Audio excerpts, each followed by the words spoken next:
but it means no. I am a philosopher, bro, but I don't depend on other people's philosophy. My human computer has the ability from scratch to gather data and to philosophically dissect that information. I don't need to rely on anybody else's idea of philosophy.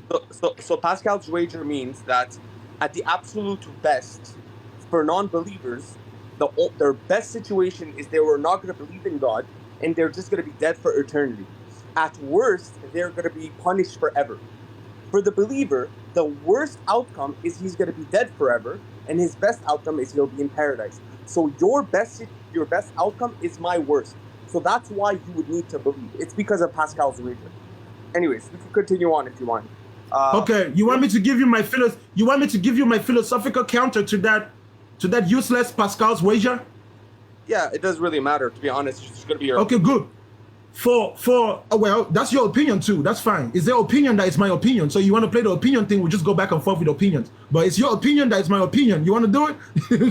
We can just play it. Or you could just let me say what I'm gonna say. My opinion about Pascal's wager. That's what you said. So it is your opinion. Right.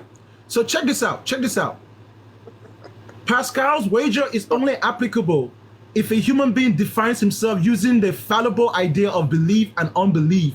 Two extremes that are unrealistically true, right? Okay. It's not realistically true. It's only unrealistically true. It's ideas. It's ideological. It's not practical. But in the practical reality of things, independent of emotions and pure logic, a person doesn't need to believe for something to happen in the future that they don't know.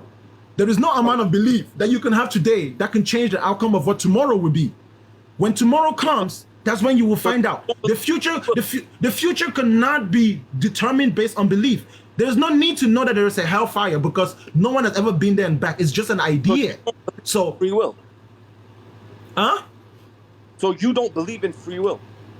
Now, free will is a fallacy. To have free will means you can do anything at any time, go anywhere, in any way, without any negative consequences. Nobody has that. Free will, you can't just redefine the word free will. That's not what it means.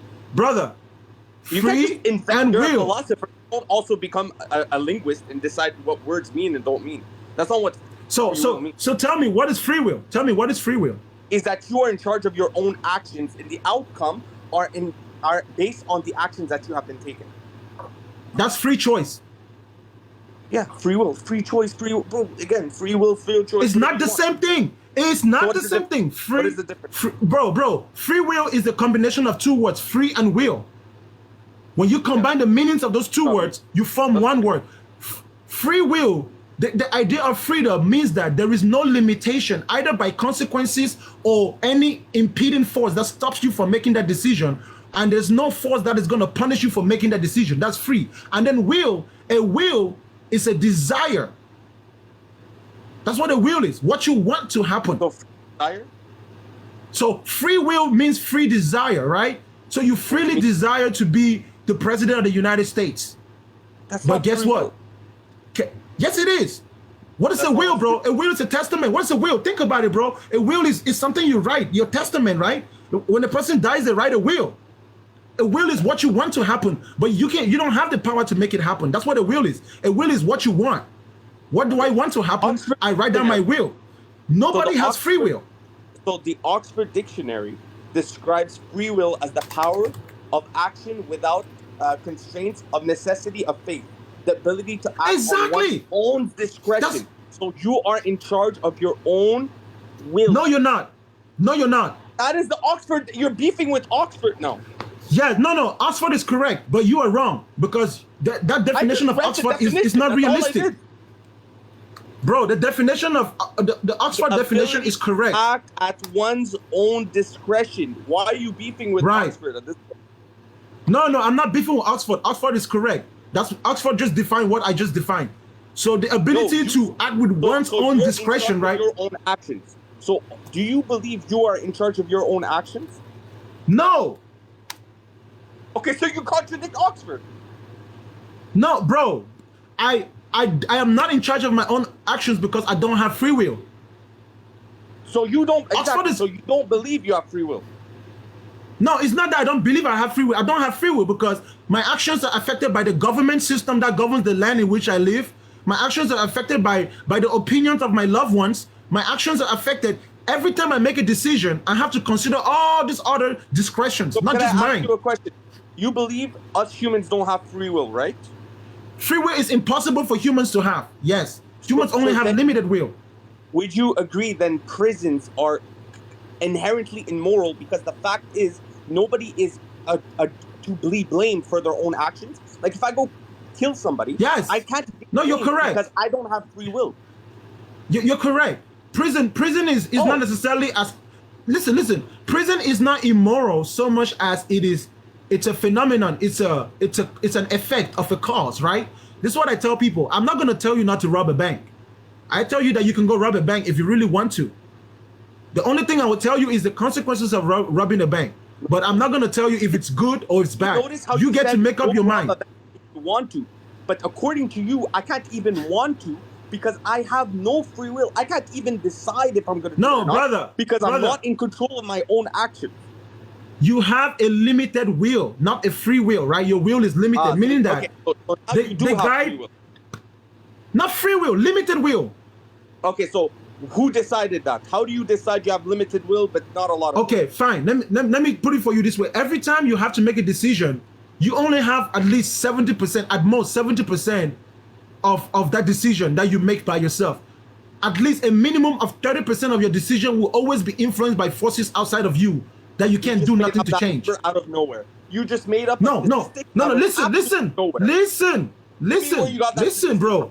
Listen, just because you don't know the source of my information doesn't mean I made it up Okay, now, so bro. So you better listen to understand. No, you listen. Listen. Look, I want to Listen. search it. No, You're a liar or not? I said you should listen. African tradition is not written on the backs of papers. Our people are Okay, a where'd people you of get it from? memory. You understand? Where'd you By get it studying the from? ways of my people, the tradition where of my did you people. study the way of your people? Huh? Where did you study the ways of your people? By living among my people and interacting with my people. And where did your You want people to get you this? want you want to move to Nigeria, or you want to move to Cameroon and go and live with the tribal people and learn of the ways of our ancestors and learn the science of how we tamed all the animals in the jungle and learn And every that's how you knew statistics? brother, listen to me carefully. When a person wants to rob a bank, it's not just that they want to rob a bank, it's why they have to rob a bank that matters. Some people don't just get up. A person that doesn't just get up from sleep one day and their life is going good and they just make up their mind, I'm gonna go rob a bank. You will never find a person that just robs a bank for fun. Everybody that robs a bank wants the money in the bank for a reason. They understand that there is consequences to robbing the bank, and they understand that they will face an opposition. So when they make that decision, they have certain expectations. They expect that if things don't go the way they planned, they will fail. In fact, they consider the possibility of failure. Anybody that has free will would not consider the possibility of failure because free will implies that you can't fail. Free will notice how implies you that you said can't fail. If he made that decision, again, you said if he makes the decision, if you believe we have no free will, that sentence doesn't Right. even make sense because you can't even make a No, decision. I'll give you an example of something that has no free will. bro. You see, unfortunately for you, my friend, I don't think you really understand English the way you think you do. Free will and will are not the same thing. To have a will and to have Well, free I will give is you the two different dictionary things. Oxford definition of the word. Bro, Are you what is the beefing with definition Oxford? of the word will? What is the definition of the word will? Just will, not free will, just will. What is the definition of the But word I'm will? talking about free will. And I'm telling you that you are confusing will for free will. Buddy, What I is the gave you definition of the Oxford word will? Dictionary explanation. Why are you beefing with Oxford? What is the definition of the word will? Like W-I Nobody's double L. talking about will. We're talking about free will. Bro, yes, but free will is two words. You have to know the definition of the word. Problem with philosophy. Listen. Change Listen, words doesn't listen. make sense. Okay. Listen, this is the definition of the word will. Expressing future tense. Expressing inevitable events. That's what will is, right? That's what you want to happen. That's the definition of will. Oh, man. Expressing facts about ability or capacity. Expressing desire, consent, or willingness. That's the definition of the word will. Now, let us look up the definition of free will. No, in fact, no, hold up. Let me look up the definition of let's do this again. limited will. Hold read up. it. What does Oxford say about free will? I'm gonna read it to you, but hold up. That's not how you learn. You don't just get stuck on one word, right? Free will is not the only word that But that's the word we're talking determines about. We're not talking about apples. definition. Nobody said that free will is not a word. I'm telling you that human beings don't have free will. Human beings don't have free will. Free will is not something that applies to humans.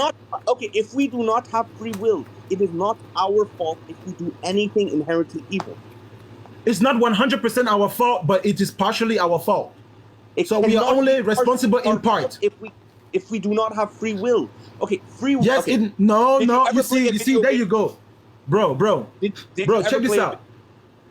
Bro, this is the definition of free will according to the internet. Free will is the capacity of agents to choose between different possible courses of action. Exactly. Listen, bro. I'm not done reading. Okay. Unimpeded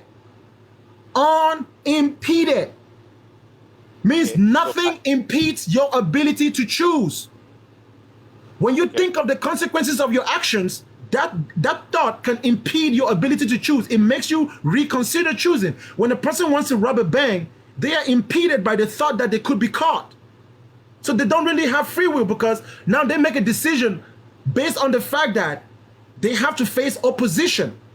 So the decision is no longer based on their discretion. It becomes now either out of necessity or out of stupidity or out of foolishness. It's no longer out of a carefully well thought free mind, freely thinking. You're not freely choosing. You're choosing at a price. Like every choice a person makes, they make it at a price. Nothing is free. Forget it. I don't need to prove to you what a word means. It doesn't matter. You said you don't believe in God, right? Do you believe in God? Yes. What does it mean to believe? Okay, but again, just tell me. You said you don't believe in God. I'm just quoting you. Yes. What does it mean to believe? I'm asking you. You said I don't believe in God. I'm quoting you. I know, and I'm quoting you. You said you believe in God, right? Okay, so the same definition you have for saying you don't believe in God is the same definition that I used to say I believe in God. So if you understand it for you, you understand it for me. Well, if you understand it for you, then you understand it for me. Why are you asking me then? That you don't believe in God. And I do understand that you do believe, but I want you to share with the audience what you think believe means. Do you think there's a higher power? There's no higher power, but I want you to tell us what your definition of belief Doesn't is. Matter. Listen, we're not trying to recreate the dictionary here, so don't semantic. Brother, it matters. It matters. Okay. If the definition is simple, just tell us. Just tell us simply what it is. It doesn't matter. It changed the word. Do you think there's a higher power? No, I don't think that there's a higher power, but I need for you to tell us what the definition of the word belief is. Because you said... No, we're not going to stick to that. You don't get to decide what we stick to. I want you to answer, what is the definition of the word belief? I really need to know that. Do you know the Oxford Dictionary definition also? Okay. Yeah, let me pull it up from the Oxford Dictionary. Let's pull it up. I would love to learn the word today, but I didn't think this was going to be an English class, but sure. No, it's an English class because we are communicating in English. It's important to know the definition of the words that we use. You don't get to just make up definitions. I didn't give a definition. So, according to the Oxford Dictionary definition of the word belief, it means to accept something as true, to feel sure of, to hold as an opinion, to think or to suppose. So the word believe, according to the Oxford, is an opinion, right? Okay. Have or think. That's why I said the word think. I give us another word so you don't get confused. I know some words. Bro. It says it's an opinion to hold as an opinion, to think or to suppose that God exists. No, of course not. There's no evidence for that. You see, okay. Now, how is that logically sound? It's logically sound because no one has ever met any God. Has anyone ever met God? But then that would not be God. So if somebody made God, God can't be God. Exactly, because it's an idea. God is nothing but an idea. It's not a real person. It's not real. So it's a concept. With one of the guys you were talking earlier, he said, if God was so natural, why don't we believe in him when we are born? And actually, if anything, you need to provide to me sources that show that when we are kids, we don't believe in God. Because I have opposite sources. I have the psychologist that proved to you, Justin Barrett, you can Google him right now, that did a study on... found that it's actually a natural instinct to believe in a higher power. Now, I have sources Bro. from reputable scientists that show that kids believe in God. Now, give me proof that you have that you don't believe in God. Okay, fine. What God do the Chinese believe in? Depends. Chinese are not just one people, a bit racist. But yeah, there's some of them are Muslim, some of them are Buddhist, some of them don't believe in God. No. China was around before the Buddhists came, before the Muslim came. Okay, so when I say Chinese, I am talking about the predominant Chinese culture. Which one? Time frame. I'm talking about, bro. China as a people, bro. You mean China as a people, like the Chinese culture. Like when you go to Chinese culture, what is the predominant culture in there? For example, like when, bro? You're not giving me a timeline. What do the Japanese believe? What God do the Japanese believe in?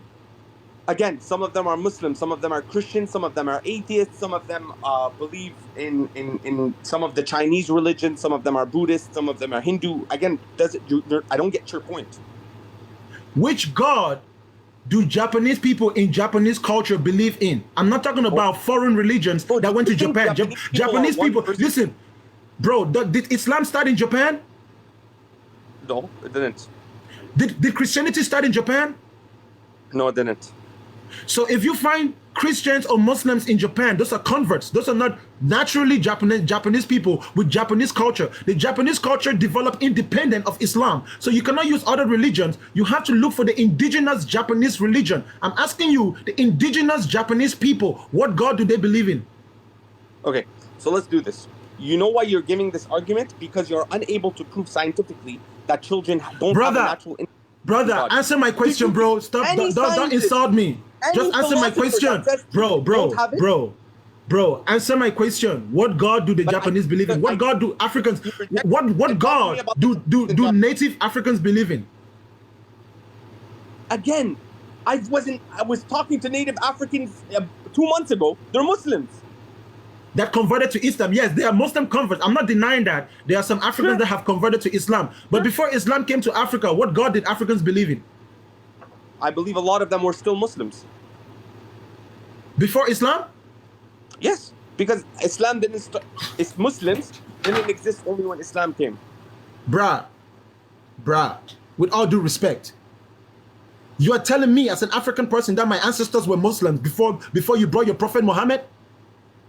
I believe that, first of all, as Muslims, we believe that Islam was there since the beginning of time. It's irrelevant of your point. Brother, my people did not worship any gods. Listen, where I'm from, hold up. Let me tell you something. Where I'm from, we believe in ancestral worship, right? We honor the ancestors. There is no power greater than the ancestors, those who came before us. There is no God, there's no power, there's nothing. We attribute the idea of spirits to the unknown. So we think that there are things that we don't know. But what we do know is that our ancestors are the highest authority. They're the ones that give us life. Ancestral worship is the African way. Go back to ancient Egypt, right? And those who represent the ancestors become the embodiment of what came to be known as gods, because the word God is a European word. Multiple religions?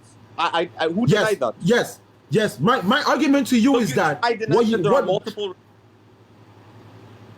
But don't you claim that Allah is the one true and only God? Yeah, that's irrelevant. Just because people have the wrong. No, bro. Don't you, bro? I know that you are a Muslim. Don't you believe that Allah is the one true and only God? Yes, but that's irrelevant for people worshiping. No, it is relevant because guess what? If people believe in a higher power and everybody believes in their own version of a higher power, then Allah can't possibly be the true and only God. If you claim that human beings naturally believe in a higher power, then you should let everybody believe in their higher power. You shouldn't claim that your higher power is higher than their higher power. So let me do this with you because I know it might have skipped your head. You said that you thought that kids don't have you bombarded. If God really existed, how come kids don't believe in God? I just showed you that kids believed in God. Then kids don't believe in God. Hold up. When we are born, we are taught to believe in whatever our people believe in. But it's not natural. What I'm saying. You can't just always cut me off and think you're right. Just calm down. All I'm saying is I proved to you that kids do believe in God. Then your next argument is, then why aren't they all Muslims? I said you didn't prove to me. You didn't prove to me that kids believe in God, bro. Now you're making a false claim. Justin Barrett's is research on kids believing in God. Look it up right now. Did he go to, bro? I'm pretty sure he didn't go to Africa. He didn't go to South America. Yes, I dispute it.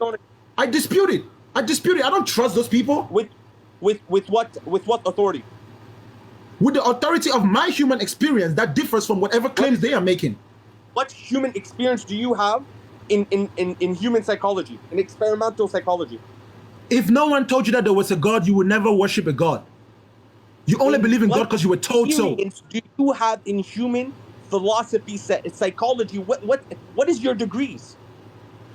Bro, you don't need to know my degrees. Because you don't have any. What is your degrees? I'm not the one quoting me. I'm not quoting me. I'm quoting a philosopher, a psychologist. Bro, do you know why you're quoting that philosopher? Because you don't know what you're talking about. Because he is an authority. It's appeal to authority. He's not an authority. He's not an authority. He doesn't know more than you. He doesn't know more than you. So you go do you go to the doctor and tell him, no, I need this medicine because I know more than you? Well, I don't go to a doctor because he knows more than me. Obviously, you don't look like, okay, obviously you should visit one. But if you were to go to a doctor and say, hey, my head hurts, bro, and he says, take this pill, do you tell him I know better than you? I am an African man, my friend. I got natural immunity. I don't go to a doctor's car. I don't get sick. I don't get sick. I don't get sick. African background does not bring anything to this table.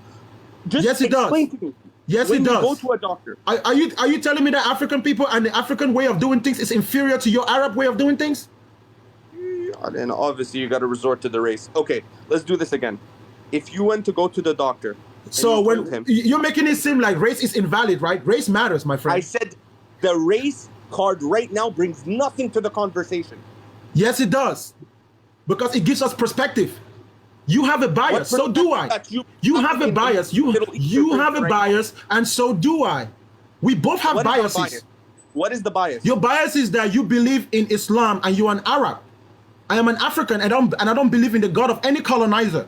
That's a fact. Okay, I said, again, if you go to the doctor and you said my head hurts, he gives you a pill, and you tell me that because you're African, you know better than the doctor? Yeah, because in Africa, what you do for a headache is you boil papaya. Hold up. Knowledge? Bro, I wouldn't go to a doctor if I have a headache. Because you're African? Yes. Ask me to explain. Because growing up, everybody knows, bro, the basic remedy for a headache is to drink papaya leaves. It already exists in nature. So in our culture, if you are really raised as a true African, you learn the medicinal purposes of everything natural around you. You don't need to go see a doctor unless you're looking for some supernatural thing, and then you go to the witch doctor or you go to the native doctor. But I am a practitioner of juju. I understand African science. I don't need to go to your doctor. So you've never been to a dentist? No. Never in your life? No. I don't care for it. Never been to a doctor in your life? Bro. I know that you in the West, you guys don't understand, right? Has a gorilla ever been to... No, hold up. Do lions go to dentists? But do you know how strong the teeth of a lion is to crush bone? I don't need my teeth to be purely white. I don't need my teeth to be perfect.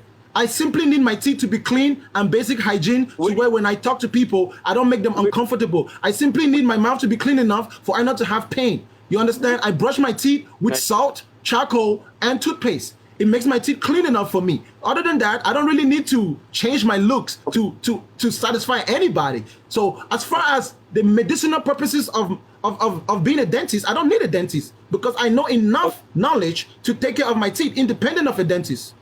But I really don't care about where you go for a doctor. My main question is, first of all, you don't even think there's a God. So how could you say that the God of Christianity and Islam is the devil if you don't even believe in the devil? Because they're ideas. You don't need to believe in something in order to talk about it, man. But you said that you're saying it's equal to the devil. Do you believe in the devil? No, I don't believe in the devil, but I know what a devil is like. If I see one, I know the description of a devil based on what you define a devil to be. So if it's not for religion, what is a devil? Because the devil has a specific meaning coming down from religious connotation. Yeah, I can look it up for you if you want to. Bro, again, this is not an English class. You're the one who wrote... It is an English class. It's So an what are English you class. equating the God of Christianity and Islam? What is that thing you're equating it to? Does your God require worship? No. So you don't have to worship Allah? I have to worship. God does not require, doesn't need it. Brother, if you have to worship, then it's because you don't have a choice. Okay, sure. Fine. That is my purpose of life. My purpose of life is to worship God. And who made that purpose? The one who created me. So your creator requires worship from you, right?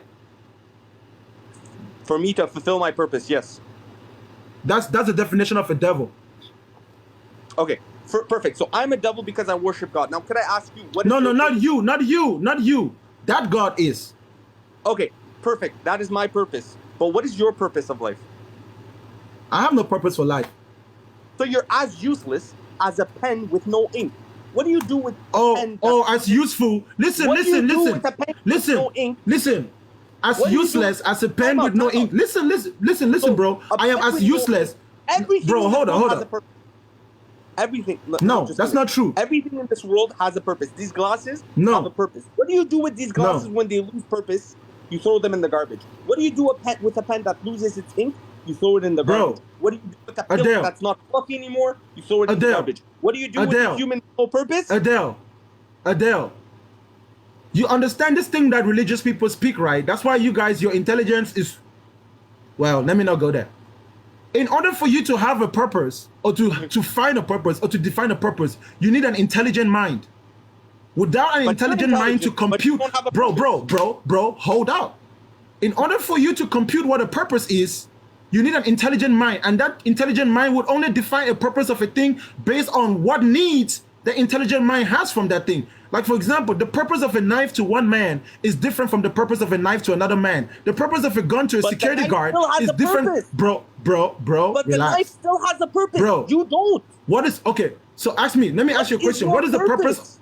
Bro, what is the purpose What is of your bird poop purpose on of your head? existence? Why Bro, are you here? what is the purpose? What is the purpose of Why bird are you poop on here your on head? When you are walking down the street and the bird poops on your head, what's the purpose of that poop What the on your heck? head? Why are you here on earth? Why? If you have no purpose.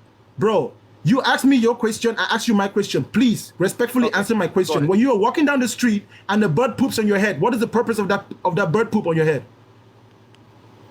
That is the poop. The bird pooping on my head is not the purpose of my existence. No, bro, what is, you said everything in this world has a purpose. So what is the purpose of the bird poop on your head when you're walking down the street? A million purposes. One, the bird had to relieve itself. Two, the poop on the head might be a reminder of me to watch out where I'm walking. Three, it could be a purpose that I might have hit something on the way, so that poop came on my head. Bro, it was protecting me from something. Everything, the birds pooping in general, their purpose is for them to get their excrement out. Bro, so what does that prove right now? That proves that you just made up everything you just said. Obviously, because you gave me a hypothetical example. Exactly. That's what purpose is. Listen, bro.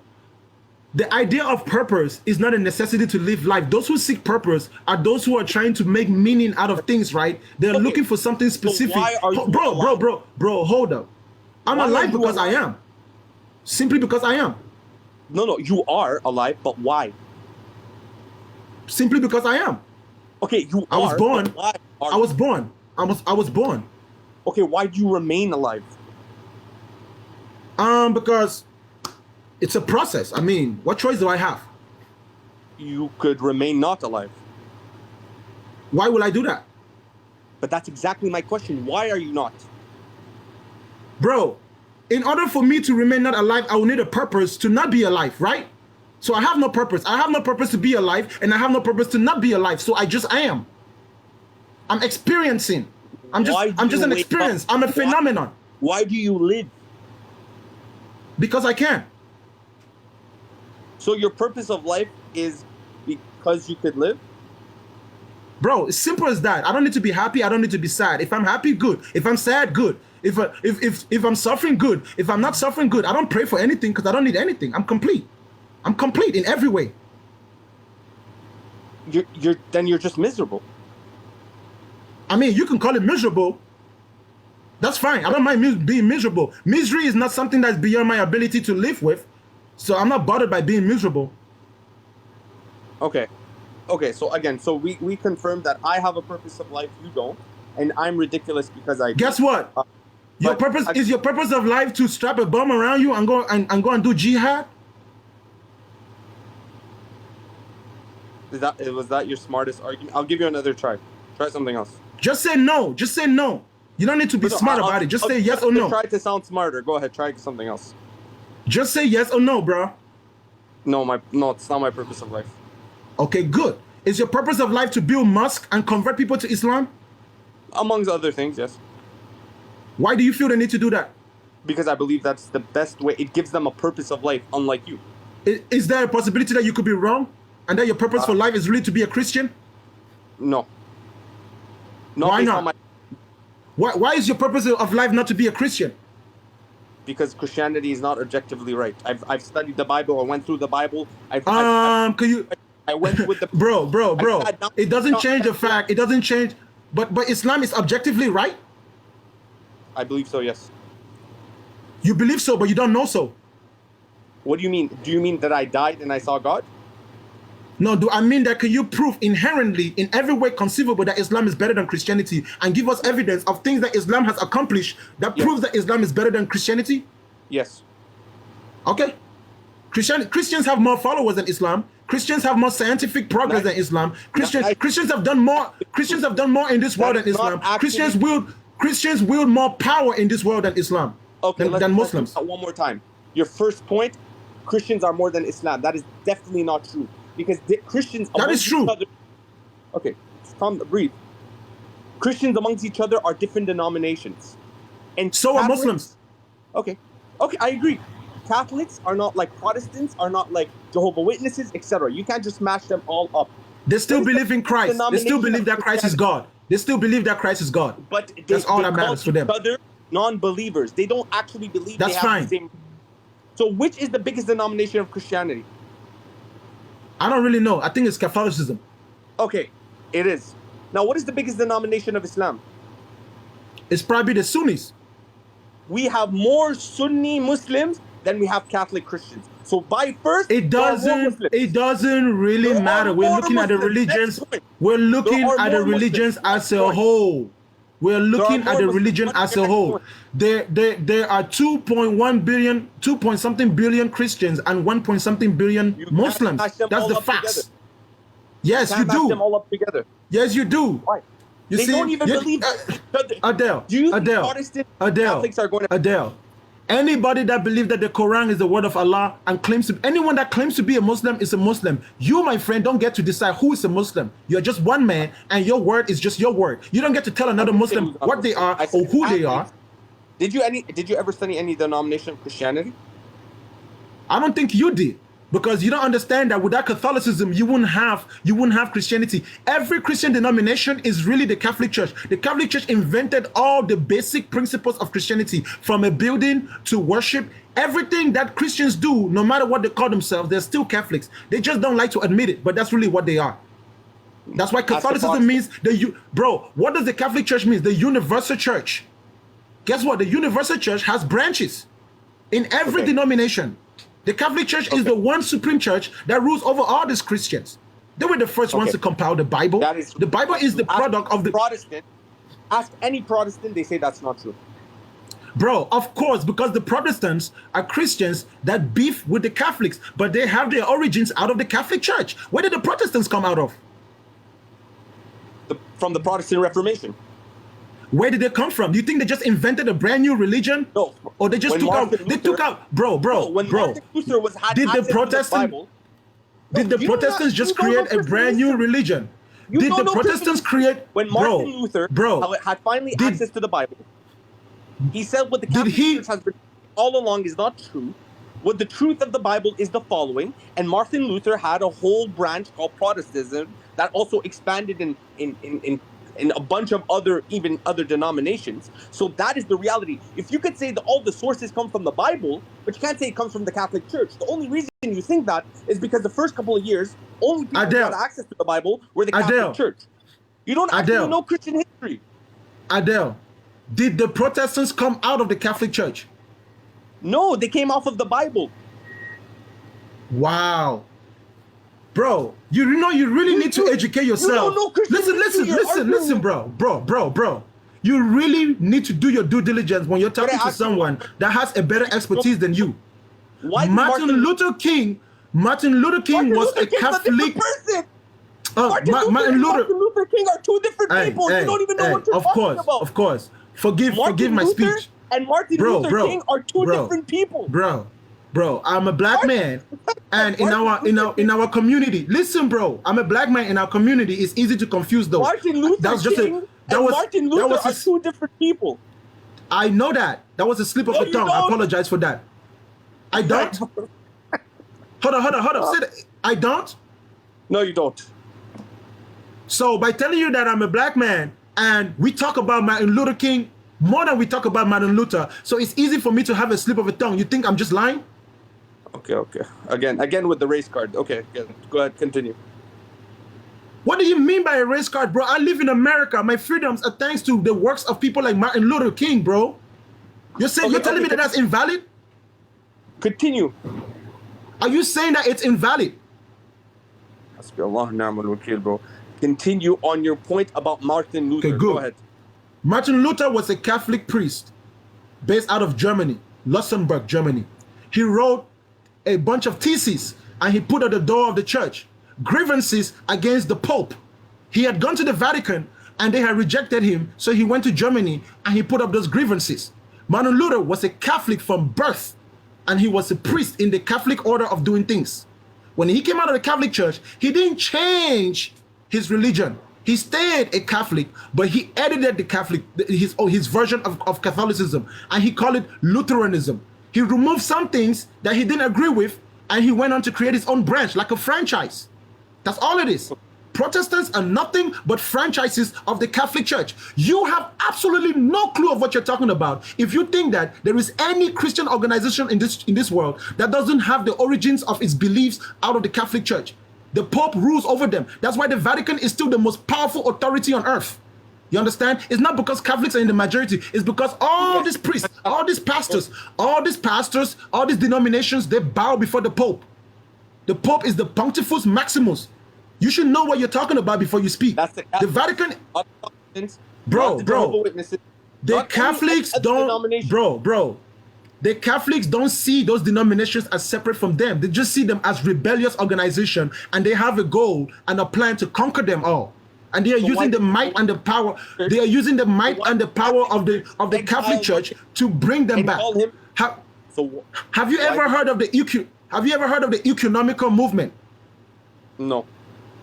Okay, that is a movement that was put by a Catholic priest to bring back all the denominations of Christianity back to the mother church, and they've made significant progress in the last few years. Pope Francis indeed has made a lot of progress. The Christian world is slowly uniting back together. They are slowly realigning their doctrines and coming back to form one world powerful religion. You don't know what you're talking about if you claim that what I just said right now is false. I just said I don't know what you were referring to. I'm referring to the fact that Christians are more than Muslims, and Christians have accomplished more in this world than Muslims. Christians wield more power than Muslims. The Christian organization on earth is more powerful, hundreds of times more powerful and influential than anything Islamic. Huh? You're not even a Christian, so what does it matter to you? Well, for the same reason that I'm not a Republican or Democrat, but I talk about politics. The fact that you think that you have to be something to talk about is foolish. In God. So what? It is an illogical conclusion. To do what? What is so illogical? Bro.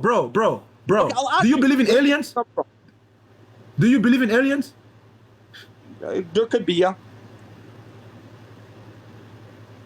You believe in aliens? There could be, yes. There could be doesn't answer if you believe or not. I'm asking you yes or no. Do you believe in aliens? There is nothing creedal for me to believe but there is more chances that they do exist than not exist. So you don't know? No, I don't know. Okay, that's all you had to say, bro. I don't know why you had to play gymnastics. So you don't believe in aliens? No, I don't know. Sure. So if you don't believe in aliens, why are you talking about aliens with me? I'm not talking about aliens. I said about God. You said a person has to believe in something to talk about it, bro. What country do you live in? Do you live in the United States? No. Oh, really? Where are you at? If you don't mind. I'm Canadian. Oh, you're Canadian. Well, bro, you're technically American, man. You know, same people, same culture. You know, so the politics doesn't really escape. We know what was happening up there in Canada with the truckers. So this is my question to you. From your Canadian perspective, who do you think is the best party, Republicans or Democrats? Right, I don't know. It's irrelevant. I like it. You caught on to that. Smart. Now let's go on to your next point. What else do you got? Again, where did we come from? I came from my mother and my father. That's all I know. Perfect. Amazing. Where did your mother and your father come from? They had mothers and fathers. Amazing. Where did their mothers and fathers come from? It goes back as infinitely goes back to a time that no man can remember. It cannot be going back infinitely because the cosmologists agree. It does. At a beginning. It does. Cosmologists don't get to determine what reality is. They don't know. They were not there. All we know is that it goes back as far back as anyone can remember. Yes, but there is a singularity that caused every single thing to expand, which means... No, there was no singularity. That's a theory. That's not a fact. So where did we come from? We don't know the real origins, but we do know that the origin of every single man on earth is to be born from a man and a woman. There is no human on this earth right now that was not born from a man and a woman. And anybody that claims otherwise is intentionally being deceptive. So if cosmologists are liars because they don't know, how do you know we go back to infinity? Well, because usually whenever the human brain ends, that's evidence that whatever is before that, we don't know. And it could be infinite, it could not be infinite, whatever it is, we don't know. And that's infinite. We don't know. So then, therefore, for you, your human mind stops at believing 10 grandmothers. How do you know that your 11th grandmother existed? I don't even believe in my great-grandparents. I just know that my grandparents had parents that I have absolutely no clue what type of people they were. So you don't believe they existed? I believe that there was a man and a woman that was my great-grandfather and my great-grandmother, but I have absolutely no clue who it was. So yes, believe... but I don't know who they are. I only believe in them as an idea, but I don't know who they are. Yeah, you're allowed to not know who they are. You're allowed to not know. But you believe that they existed. Of course. Okay, amazing. Now, why do you have a problem with cosmologists determining that the universe has a beginning? Because there's too many inconsistencies in that, and that's just a stretch. And they are stretching they are abusing their ability to be accepted by people, and they're making false claims that has now turned into pseudoscience, because the only way for anyone to know if the universe had a beginning was to be there. That's why you need a witness. A witness is the most surest form of transmitting information, reliable information. Was there anyone that was there when the universe had a beginning? Then everybody ought to acknowledge that they don't know. Okay, so then according to you, because forget cosmologists, where did we come from? From our parents. That's all we know. That's all we need to know to live on Earth. So we don't need to speculate anything beyond that. If I showed you a cookie right now, and two cookies are talking to each other, and the one cookie says to the other cookie, I don't think we came from anything. You would think that these cookies are idiots, because everything in this world that is coming into being has something that put it into being. You say you're a philosopher. It doesn't mean that you know what it is. Don't claim that you know what it is. Don't speculate. Yes, we can accept that everything. Listen. I am not saying that we didn't come from something. I'm just saying that you don't know, I don't know, and if you claim that you know, you're obviously making yourself a liar. Okay. That's very dishonest. Okay, calm down. I didn't even claim I know what it is. All I'm telling you is you believe that there's... No, you claim that, bro. Don't think that I'm ignoring the fact that you're Muslim. I know what you believe. Stop trying to play the neutral game. You think that it was God. You don't know that. Okay, let's just take it easy. Do you believe that something put this world into existence? Something, I'll say something. I think that's impossible. I think it's impossible for one thing to have. Based on design and observation, using the knowledge of engineering and construction, you can see multiple designs. So at some point in time... And brother, the grandfather philosophers... Brother. Unmoved. Brother. Do you believe in the unmoved mover? Brother. Everything in this world suggests that every complex thing has its own unique designer. Just like when you look at all the cars in the human family, in the human world, you look at the phones, you look at the technology. No reasonable person looks at human technology and comes to the conclusion that one supreme supernatural power created all of it. No. Okay.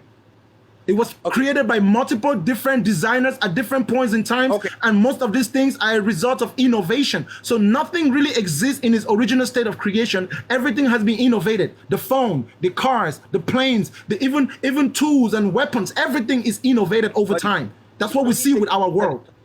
Easy. Why do you take 20 steps ahead? All I'm asking you is, do you believe, like your Sheikh Aristotle said, that there is an unmoved mover? Whether there's an unmoved mover or not doesn't prove anything. There could be or there could not be. The grandfather of philosophy said about this beginning of this universe, about the unmoved mover. What did he say about him? Okay. He believes that everything that has a cause and effect has a cause, right? I pushed the rock fell, and then continues. There's a cause for every cause. For every effect, there's a cause. And he believes that if you go down to a regression, it cannot have done it to infinity. So what he believes, your sheikh, your scholar, Aristotle, he says that there has to have been a beginning cause to every effect. So he decided to call it the unmoved mover. I beg to differ. Okay. And that was of course Aristotle, because he lived in a generation where they had inferior technology. I, being a philosopher in 2022, I have access to information that Aristotle would clearly think it was the work of divine beings. So clearly my level of intelligence surpasses Aristotle. So let me give you what we now understand. Bro. Listen carefully. Science now. Listen very carefully. Aristotle could no longer be right, because we have now understood that time flows in distinctive, not specific directions. We don't know if time is flowing linearly. So we can't necessarily say that the beginning is in the past or that the beginning is in the future.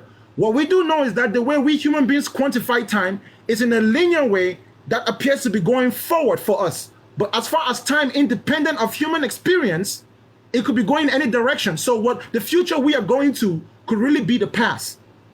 That's why we're now using quantum. Hold up. We are now using quantum technology and quantum mechanics to figure out what direction time is really going to. So it's now a fallacy to say that time had a beginning. What we have realized also is that a lot of the things that come into this realm appear to be coming out of nothing. But what it is that they are portals that lead this dimension into another. And that is what they accomplished in CERN, Switzerland. In CERN, Switzerland, they were able to make a particle to exist the same particle to exist at two different places at the same time. It has been known as dark matter. Dark matter proves that there is possibilities of other dimensions. So we can no longer measure time in this realm as though there was a beginning, there was an explosion from which everything just happened linearly, and then we came to be in this realm. No, there is a possibility that this realm is really not as infinite as it is, because it is an artificial reality that we access through consciousness from an alternate reality that's outside this one. That is why we seem to have so many boundaries.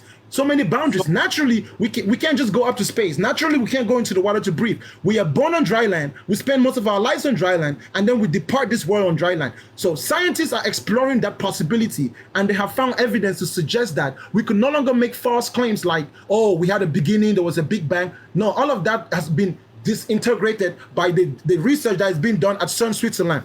You don't know if time is going forward.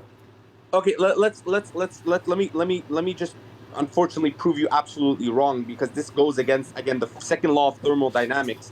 And I don't know if you saying Aristotle again don't say second law of thermodynamics. It has nothing to do with quantum mechanics, bro. Do you understand quantum mechanics? Nobody spoke about quantum mechanics. We're talking about thermodynamics. No. You say you're going to prove me wrong what I just said using thermodynamics, but thermodynamics is at a lower level than quantum mechanics. You have to talk to me on the quantum level right now. I'm talking to you about 4 dimensions, not 3-dimensional realm of reality, 4-dimensional realm of reality. Do you believe that there is a universal scientific law that's called the law of cause and effect? Yes. That's what Aristotle was saying. That's all I'm saying. Brother, what Aristotle was saying was due to his perception and the resources he had at that point in time. We have now discovered, Aristotle always bro. everything requires for every effect It requires a cause. That's all he was saying. There has to have Bro. an initial cause that has no effect.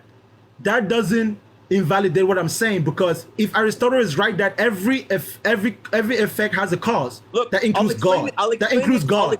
That includes God. What caused God? No. Tell me, I'll what caused dumb it God? down for you. What caused God? What caused God? Okay. Don't dumb it down. Just answer my question. What caused God? You're correct. Let's say you're correct, cause and effect. But what caused God? If you have the slightest clue of what you're saying, if you think you're as intelligent as you are, tell us what caused God. Okay.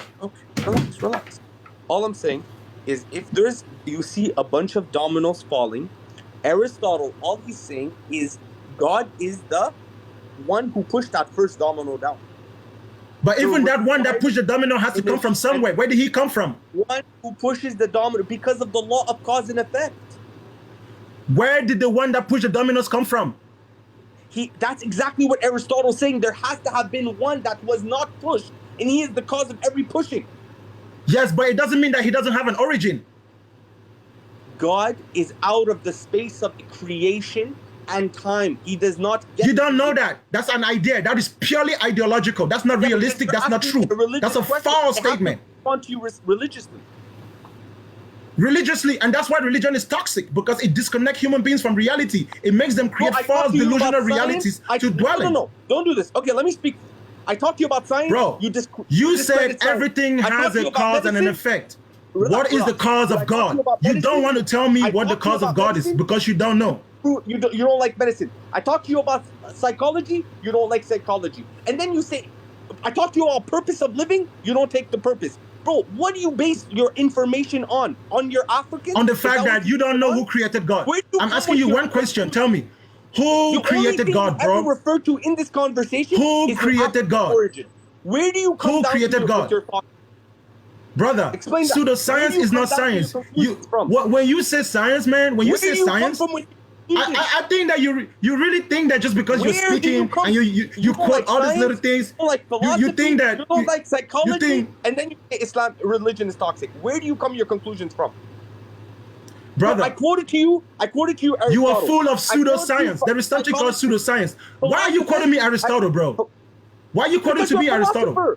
You're a philosopher. But bro, do all philosophers agree? What school of philosophy am I from? Bro, that is relevant. That is relevant, bro. That is relevant. Bro, that is relevant. What school of philosophy am I from? You don't like psychology? What school? Bro. What school of philosophy am I from? Am I from the same school? Am I from the same school of philosophy as Aristotle? What could I? Am I from the same school? Bro. Am I from the same school of philosophy as Aristotle? Answer my question, yes or no. I don't know. Am I from the same school of... Okay, so why will you lump me in with Aristotle when you clearly know? And I'm telling you that I'm not from the same school of thought as Aristotle. You cannot use Aristotle and something that he quote to try to make it seem like that is an authority in my level of philosophy. I do not acknowledge Aristotle as an authority. So don't use that I use Aristotle, I use science. You're quoting pseudoscience. None of the science that you have quoted you can prove. Cause and effect is understandable, but cause and effect is only an understanding that we have due to the limited ability of our resources. But we have now broken the laws of cause and effect. Go and study. Bro, the law of cause and effect, they are greater laws than the laws on cause and effect. That's what I'm telling you. We have discovered greater laws.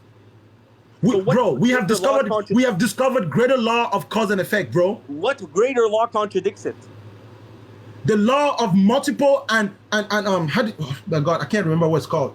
It's called simultaneous existence, where a particle, that is what they are doing in CERN, Switzerland. I'm telling you, go and look at the science behind what is happening in CERN, Switzerland. Those are the people who invented the internet, right? I wonder if you even know the quantum mechanics behind how the internet works, how information is stored in the clouds. This is advanced science. This is not elementary science. This is something that you dedicate time to. This is not something that you read the Quran and you think that you figured it out. Tell me, who created God? I have one question for you that would break down and destroy every ideology you have to prevent. You must tell us who created God and how you came to that conclusion. God has no creator. So does God have a beginning? No. Does God have an end? No. Okay, good. Can you tell me the definition of the word non-existence? Something that it has never been or never will be. So something that has no beginning and has no end, right? No, something that is not in existence in this world, has never been or will. No. Bro, something that has never had a beginning and that will never have an end, right? Is non-existent? Yes. No, I don't tell you he came out of. He didn't never begin and never end. He has no beginning. He was always there. That's the name of brother. He's the one who's. You said Allah. You said Allah has no beginning, right? Allah has no beginning, right? Yes, he has no beginning. So he has no beginning and he has no end. And things that don't exist have no beginning and have no end. So Allah falls in the category of things that don't exist because he has no beginning and no end. Just because there's one similarity between things that don't exist and God, no, doesn't mean bro, it is the a very definition of the word that we're saying. God doesn't exist because God has no beginning and end. If you said God had a beginning, then you wouldn't be able to use my point. But you have used your own mouth to tell us that God doesn't exist. Because the definition that you give God is the same definition that we give to things that don't exist. They don't have a beginning, they don't have an end. Things that have no beginning and have no end, guess what? Don't exist. I rest my case. Let's look at the definition of non-existence, because again, it turns out that this whole debate is on semantics. Hey, the guy who did not want to go to a dictionary, now you want to look up definition of words because I put you in a bind. Something has always been there and will always remain. How is your conclusion? You don't know that. You don't know that. How do you? You don't know that. Question. If God has always been there and will always remain, how does he become non-existent at that point? Because he's never been there. If God has always been there and he will always remain, is the same thing as God has never been there and he will never be. Because he has no beginning and end. There's no way to measure. He's not existent. But he is there. For you to know that he is there, you have to have a beginning point to start measuring him being there. That is, because, what bro, fallacy is that? Okay, why is that obligation? That for something to exist, it has to have a beginning. Bro, because that is when you begin to measure time. That's how you quantify existence. Time is not outside of existence. Right. Time is inside of existence. Yes, God exactly. Does not exist in the realm of time. Right. So things that exist outside of time don't exist. No. Existence is inside time. Yeah. Existence can only happen inside of time, but outside of time, there's no existence. Okay, how do you measure time? You measure time by a beginning and an end. Where? How? Using whatever tool you want. Time on Mars and time on Earth is completely different. That's fine, but it still has a beginning and an end. No matter how you measure it, it still has a beginning and an end. But according to you, the universe doesn't have a beginning. Duh. So does the universe have an end? I didn't tell you that the universe doesn't have a beginning. I told you that I don't know. Not exist? You told me the universe does not have a beginning.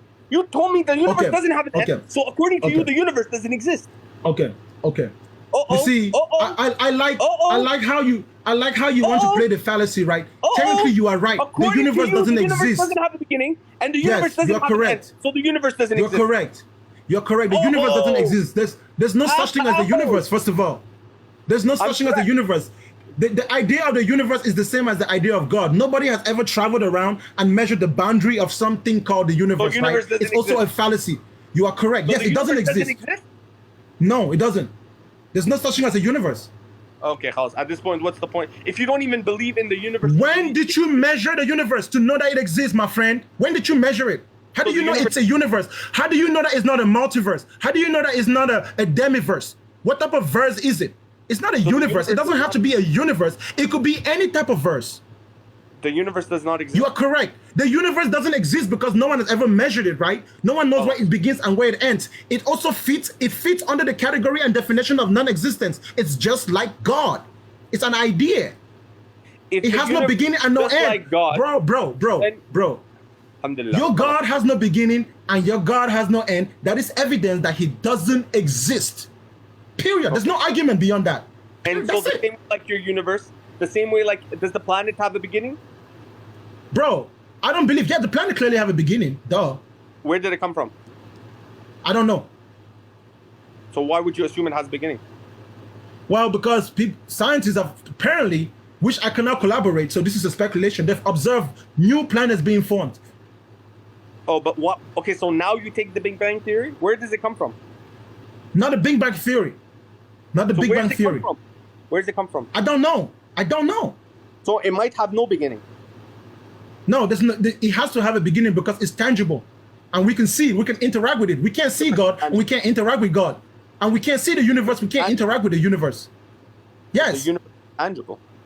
Bro, one of the characteristics of things that exist is that we can see, we can feel, we can touch, we can interact with them with our five senses. We can't see God. We can't even interact with God with our five senses. That's why God doesn't exist. Right now.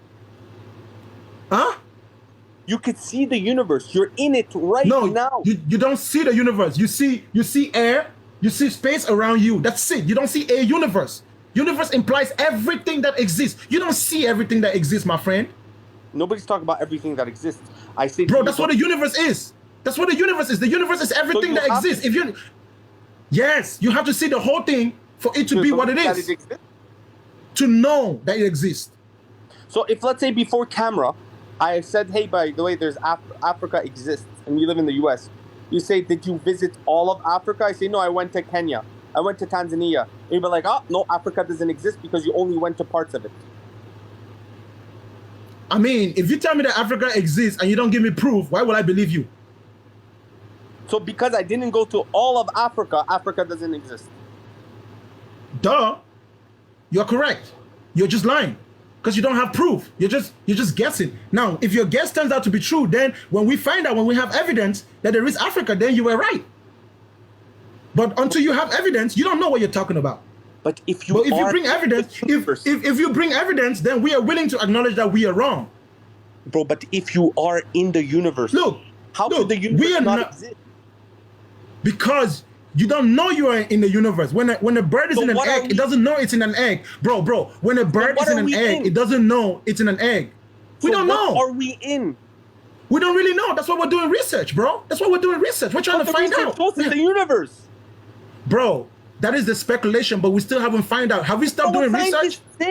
Bro. We are still doing research. And the way human history has shown you is that every generation always finds something new that the previous generation did not know, and we change our minds. There was a time that people thought the earth was flat. Tell me, do you think the earth is flat or it's a ball? Which one do you think? What are you talking about? Just tell me what's credible scientist. Bro, is the earth flat?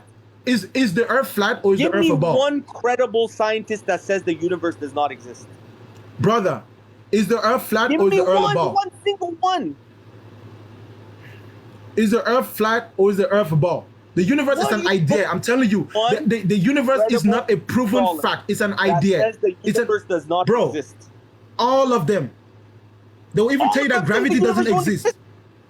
Yes, because yes, they don't talk about the universe as something that exists. They talk about the universe as a concept that we are exploring. So it's a theory that we are using our resources to try to explore. That's why space exploration, that's why research is, we are exploring at the micro level and at the macro level. We want to use microscopes and telescopes. That's because we are searching for something. If we already knew, we would not be searching. We are still searching because we haven't found out exactly what it is. So I asked you a question first, bro. You answer my question. Do you think the earth is flat or not? No. How do you know the earth is not flat? There was a time where every credible scientist in the world thought that the earth was flat. So are you telling me that those people were wrong? Not the Arabs, not the Muslims. No, we didn't. And the Muslims. Europeans. I don't care what you're saying. There was a time when every civilization on earth thought that the earth was flat. There was a time when every not the Muslim. The Muslims are always special, right? Anyway, it's fun. Let me not mock. I apologize. But anyways, bro, there was a time when every credible scientist on earth thought that the earth was flat. Were they all wrong? They're Europeans. Yes or no? Were they all wrong? Yes. All of them who said they were all wrong. Yes, they're all wrong. So if it's possible that there was a generation in the past where all the scientists were wrong about what they thought about the world, is it possible that our scientists could also be wrong about what we think about the world? Okay. So are you saying that all from a future perspective? Yes, so I'm trying to. Yes, that our science today is still so limited. So all of our scientists that believe that the universe exists are all wrong. Yes, just like all the ones that believe the earth was flat are also wrong. We're Okay, wrong. can I ask you, based on what do you believe that the universe does not exist? And all the scientists. Okay, are wrong. fine. I will give you a simple logical, because nobody has ever seen the universe as a whole. So you don't know if it's a universe. Yes. No one has ever experienced it. Just like a bird inside an egg cannot know that it's inside an egg. A chicken would never know. A chicken will never know that it's inside an egg unless it sees the egg from outside the egg. But then when it comes out of the egg would have hatched. Do you believe in air? I don't believe in air. Do you believe in gravity? No. So why don't you jump off of the building right now? Prove your theory. Because I have no need to prove something that I know. No, but just show us. I don't feel the need to show you. Why should I? Show us, like, jump off of a building. I would love to see your theory in action. I mean, you can go practice it yourself and prove to me that there's gravity. I believe okay, yeah, you believe in gravity. Okay, how about you do it and then prove to others that gravity is real? Prove to me that gravity is real by doing what you just said. Would you do that? Ready? You're ready? No, there's my proof. Now show me it doesn't exist. That didn't prove anything. You see what you just did right now? That just proved that that bag weighs more than the egg. That's it. It's not gravity. It's weight and balance. Bing! It's not gravity. Gravity is cuckoo gaga. You just proved to me weight and balance. You don't even understand the science you're talking about. You just proved to me that that bag that you held in your hand weighs more than the egg.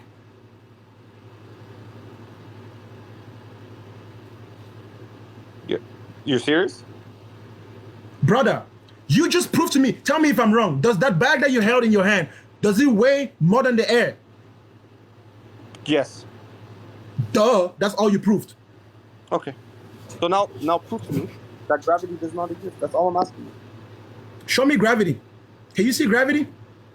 Can you taste gravity? Can you smell gravity? Can you hear? Can you feel gravity? No, it's an idea. It's an idea that we're still exploring. We haven't figured out exactly what it is. And every credible scientist acknowledges that. Gravity is a theory. It's not a fact. We know enough about something that happens that we call gravity to kind of manipulate the laws of nature, but we haven't mastered it. Do you believe in your brain? No, I do not believe in my brain. Oh, I don't know what I'm arguing with at this point. You don't believe you have a brain? No, you keep asking me if I have an opinion about things. I already told you the definition of the word believe. It means opinion. I don't need to have an opinion about things if they are real, if I already know them. I'm not going to tell you I believe in anything. I know I have a brain. I don't believe in it. I know it. I know how to use it too. I use it very well. How do you know your brain exists? Because it's inside my skull. I can feel it. No, that doesn't. It's not how that works. How do you know how? Brother, brain? It's inside my skull and I can feel it, and I have seen dead bodies being operated on and they have brains, and considering that I am the same type of machine as those dead bodies, they have brains. There's no reason why I wouldn't have a brain as well. And if I don't have a brain, then I'm just awesome. If I don't have a brain, I'm just awesome. Then what bro, I have migraines all the time, and the migraines happen in here. If it's not a brain, oh well, all of so be it. Earth? Have I what? Have you seen all of the brains on Earth? No. So according to you, until you see everything of a specific thing, that specific thing does not exist. Technically. So if you're going to speculate about it, you should only speculate. You should only speculate with logic. So it is logically conclusive that if every human being I've ever met has a brain, I shouldn't expect to meet a human being without a brain. If I meet a human being without a brain, it's probably not going to be a living brain. Okay. So if parts of the universe exist, then the universe exists. You don't know if it's a universe because you assumed that it was a universe before you ever knew it was a universe, and you don't have a perspective outside of the universe. Like I said, it could be something more than just the universe or just less than the universe. The universe is a theory. It's not a fact. No one can prove that there's a universe. Talk less of proving. In fact, in CERN, Switzerland, one of their theories about a particle existing in two places at the same time is that there has to be more than one universe if the universe is real. Okay. They now believe that what you see, no, bro, they truly actually believe now that the dimension that you see in the mirror is real. It's kind of spooky, right? That gets you religious people going. It gets you guys ticking because you guys believe in genes and all those things, right? The scientists in CERN are actually starting to speculate that there's other dimensions that you can only see through a mirror. Okay. Why does that get us? Why do you think we have a problem with that?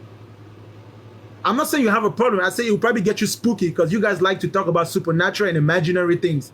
You like the boogeyman. Okay, but you're the one who believes that this universe came out of nothing, but we're the ones that speculate. I don't believe that. I know that. I know that. Where did the universe come from? I don't know. Okay, and if you see everything that has an effect has a cause, how then your conclusion that this universe does not have the cause? Because if the universe has a cause, whatever caused the universe also has a cause. But then that would be an endless progress, and therefore this universe would never exist because it would be consistent. Why can't it be? It's like a circle. It's like a circle. Can you tell me which point on the circle was the first point on the circle? Can you tell me where a circle begins? The circumference. Where does the circumference of a circle begin? Tell me. If you're so smart, tell me, where does the circumference of a circle begin? If you're so smart, since you figured it out, if there has to be a beginning. But there's a beginning to multiple things. We're not like a circle with no beginning. Consistent beginnings. But you don't know that. That's why I said I don't know. You have the beginning. Bro, cause and effect proves to us that everything is moving in a circular motion. Yes, I have a beginning. Cause and effect proves that everything is in circular motion.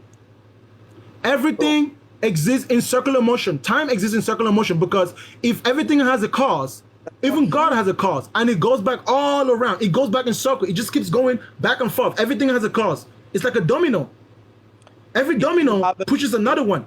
And your parents have a beginning, and their parents have a beginning. We cannot be a circle with no beginnings. They're consistent beginnings. Listen. Tell me then what the beginning is. Since you know, tell me. The beginning. Let's hear what you think. Starts from God. Yes, tell. How do you know that? How do you know that? How do you know that? Okay, I'll tell you. If you believe that there's a higher power, and you believe that this higher power... I am the higher power. Let me tell you why I believe that I have to be the higher power. And which is so sad that you're doing this and you don't even realize... No, hold on. How could you be any higher power? You're not even a power for yourself. When you tell me that you believe in a higher power, what are you using to figure that out? Are you using your brain to figure out that you have a higher power? And is that power that when you imagine that higher power, what are you using to imagine it? Your brain? Is it higher than your brain? Is your brain imagining something higher than itself? Or is your brain just imagining what your brain is designed to imagine? So whatever you call higher power, it can only be as high as your imagination can go. Oh, so hold up. Right? So when I believe in the higher power, it's because my brain is imagining things that it's already programmed to believe. So therefore, God already exists because we are hardwired to believe in a higher power? No, you're not necessarily hardwired by God. You could be hardwired by a bunch of little toads and frogs that were doing experiments. They were intelligent. They were doing experiments, and they created this creature that ended up being artificial intelligence and took over their world like a virus. There's any possibility, bro. We could have been created. That our higher power is an innate feature, our brain programmed inside of us to believe something higher than us. No. Your brain is designed to believe itself as the higher power.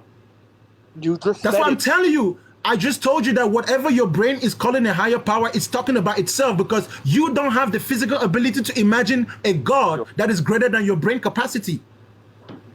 You don't have the ability to think of a God that is greater than your brain capacity. Your brain, your imagination, everything, your intelligence, everything about you is limited to the limitations of your brain. So your brain is the highest power in your existence. You can't tell, there's nothing that will come out of your mouth that is greater than what your brain can conceive. Tell me one thing that's greater than your brain. Tell me one thing greater than your brain and how you figured it out without your brain. No, I could understand something is greater than me without me being greater. But what do you use? What do you use to understand that? My brain. Your fingers? Exactly. And if your brain can understand it, that's because your brain has the capacity to conceive it. Means that thing is not greater than your brain. So because the only thing that is God, I'm greater than God. You're definitely greater than him. Because I understand God that exists. You are at the very least equal to, if not greater than him. Yes. So I understand you. Does that make me better than you? No, you are at least equal to, or if not better than me. Yes. Okay, and I believe in Einstein. Does that make me better than him? You are at least equal to, if not better than him. Yes. What? But based on what?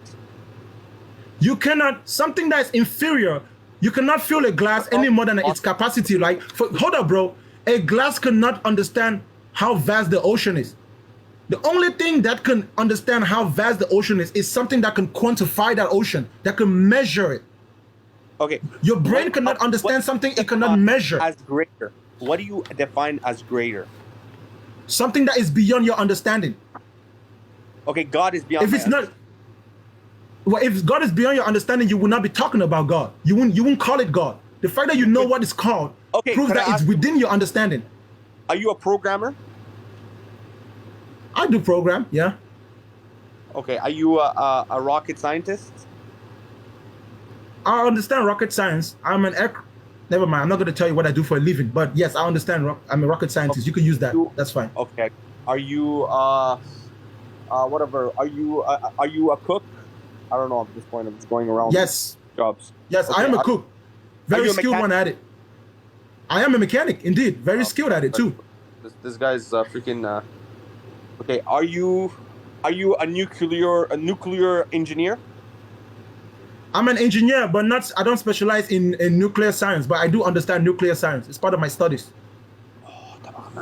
Okay. Are you a pilot? I know how to fly planes. Yes. Okay. You don't believe me? I'll show you.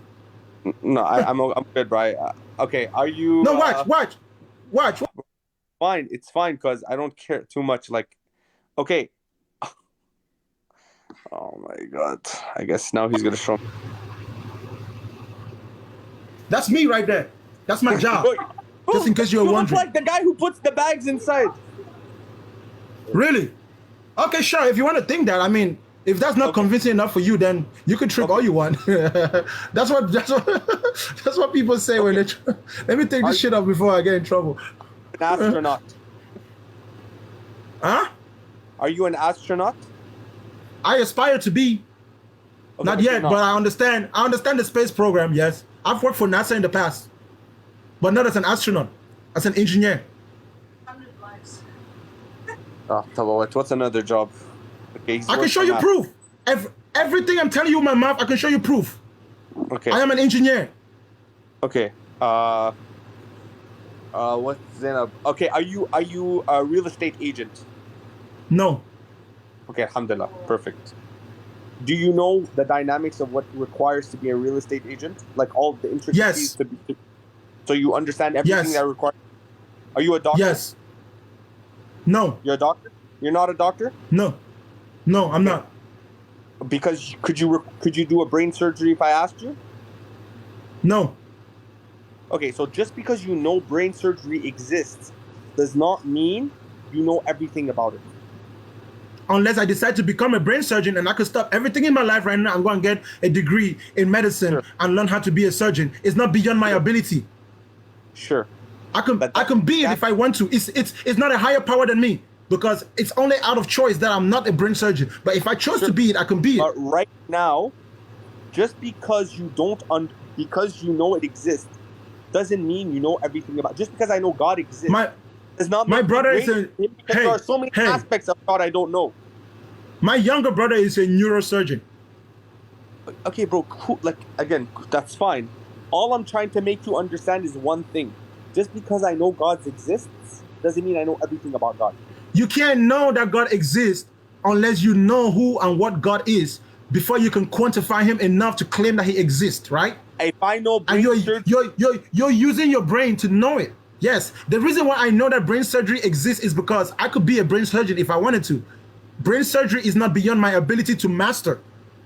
I can be any human being can be taught how to be a brain surgeon, and with the proper technique, even a handicap can be a brain surgeon. You gotta roast my handicap people. Okay, all I'm saying is just because I know God's existence exists does not mean that I know everything about God. That's all I'm trying to say, bro. Well, if you don't know everything about God, one thing that you may not know is that he doesn't exist. Well, seriously, bro, that was your best argument of the night? No, that's a fact. If you don't know everything about God, it is possible that what you know about God is wrong. No, because you could be in error. You could be in error. You could make a mistake. Unless you tell me that you can't make a mistake. Are you one of those Muslims that believe that the Quran is perfect? Yes. Okay. How do you know that the Quran is perfect if your brain is not perfect enough to understand what perfection is, to compare the Quran to what perfection is supposed to be? How do you know the Quran is perfect when your brain is not perfect? It's as perfect as my brain can understand it to be perfect. So the Quran cannot be no more perfect than your brain is perfect. According to the laws of the universe, the Quran is perfect as the laws of this universe allows it. Do you know all the laws of the universe? I don't. So how can you come to the conclusion that the Quran is as perfect as all the laws of the universe? Isn't that an assumption? Because we appeal to authority. Again, things you don't understand. So if I'm not, what's it called? Embryologist. I don't have the title of an embryologist. I go to the people who are professional in those fields. I bring them the verses of the Quran, like Dr. Keith Moore, and they say, hey, the Quran says this. Is it accurate? And they tell me yes or no. And when Keith Moore looked at the verses and he found that it was, then who are you and me to say no, it's not? Because, I mean, who's Keith Moore to me? A professional in embryology. Okay. So what does it prove? That we appeal to authority. We don't have to have the knowledge of everything. It requires for us to go to people who have knowledge in their specific fields, and we ask them, and they tell us. Do you know why it's structured like that? What is structured like that? The human society, because as a human beings, we are like beehive, like we're like social animals. So in order for us to make progress, each and every one of us specializes in one thing, and we get good at it. It's not like anybody else cannot be a surgeon or an embryologist. It's just because the embryologist, he's the guy that decided to dedicate his time. Yeah, that's what I'm saying. He's the guy that chose to dedicate his time to embryology. The engineer dedicated his time to embryology, so that the engineer dedicated his time to engineering, so that the embryologist doesn't have to do embryology and engineering. So the embryology will go to the engineer for information. But the Quran is not a medical book. Surgeons don't use the Quran to do surgery. Doctors don't use the Quran to give diagnosis. It just contains generic information. Yes, the information about embryology in the Quran is generic information that already existed in the earth. My African ancestors already knew that. They knew more than even the Quran knows. In fact, in Africa, where? Let me tell you something. Where? There are women in Africa, bro. Hold up, relax. There are women in Africa that give birth to 25 children in their lifetimes. Bro, the average woman could give birth to 15 kids. My grandmother had a total of 17 out of her womb. No medicine, no medical science. Do you know how they use it? They use traditional African oral traditional medicine. You understand? Not dying from giving birth. They use natural anesthesia that is produced using plants to perform C-sections on women in the jungle with nothing but bamboos and sticks. That's more impressive than anything the Quran has to say. Okay, again, what does the Quran say about embryology for you to compare your grandmother giving birth to 17 children? You said something about the Quran. I've spoken to Muslims before, and they said something about the embryo or how the sperm hits the egg or whatever. That information is not new. Yeah, Africans have been having sex for a long time, and they've been coming for a long time. And we figured a long time ago that if you don't come into the woman, she won't get pregnant. Could I ask you a question? What does the Quran say about embryology? You tell me. You're the Muslim. I don't know. No. You said you're answering a question that I was about to explain, but you knew it. So if you know it, explain it to me. Okay. And I am telling you that I don't know. Okay. So then what are you proving? What are you saying your ancestor knew? If you don't, I'm proving nothing. How do you assume I'm proving nothing. Go ahead and tell us what's in the Quran. Tell us what's in the Quran. So do you admit that your African ancestors did not know? If what you're gonna say differs from what my ancestors knew, I'll admit it, bro. I don't have a problem being wrong. You already jumped to the conclusion that your African ancestors knew. Bro, There is nothing about the process of giving birth that my ancestors did not know. Yes, they But had it's not about mastered. Bro, they had mastered the science of how life is formed. The sperm, the egg, how it moves through the fallopian tube or whatever. That whole entire process. How sperm is produced in the testicles. My ancestors had all that information and even more. But it's not about the process of giving birth that the Quran describes only. It describes about the process of the fetus inside the mother's womb. How it looks, what it is. And that information is not stranger to our people. We also knew that. You see, that's why I didn't want to give you the answer, because I knew the second I was there, we knew. Bro. Does the Quran know how to determine? Bro, hold up. Bro, I know what's in the Quran because you're not the first Muslim I'm talking to, but you guys like to be so smart. You come up here, you don't realize how many people I talk to. Bro, you just said it. I was trolling you, but this is what I'm going to tell you about embryology. Bro, does the Quran tell you, does the Quran tell you how to determine? So bro, when I ask you, you say you don't know. But when I tell you, does the Quran? Yes, because I'm allowed to say whatever I want. Does the Quran tell you how to determine if a baby is a boy or a girl without using any technological instruments? Does the Quran tell you how to determine that? The Quran tells you specific steps about embryology. Yes, but does it tell you how to know if a woman at 6 months, can the Quran tell you if it's a male or a female? Even from early on. The book of embryology, my man. The Quran just explains the process, and for the people in the time, it was unknown. Bro, but does the Quran tell? But does the Quran have the ability to tell you how to figure out if it's a male or a female? The Quran is not a book of embryology, not a medical. Oh, so book. It's not a book of science. It's not.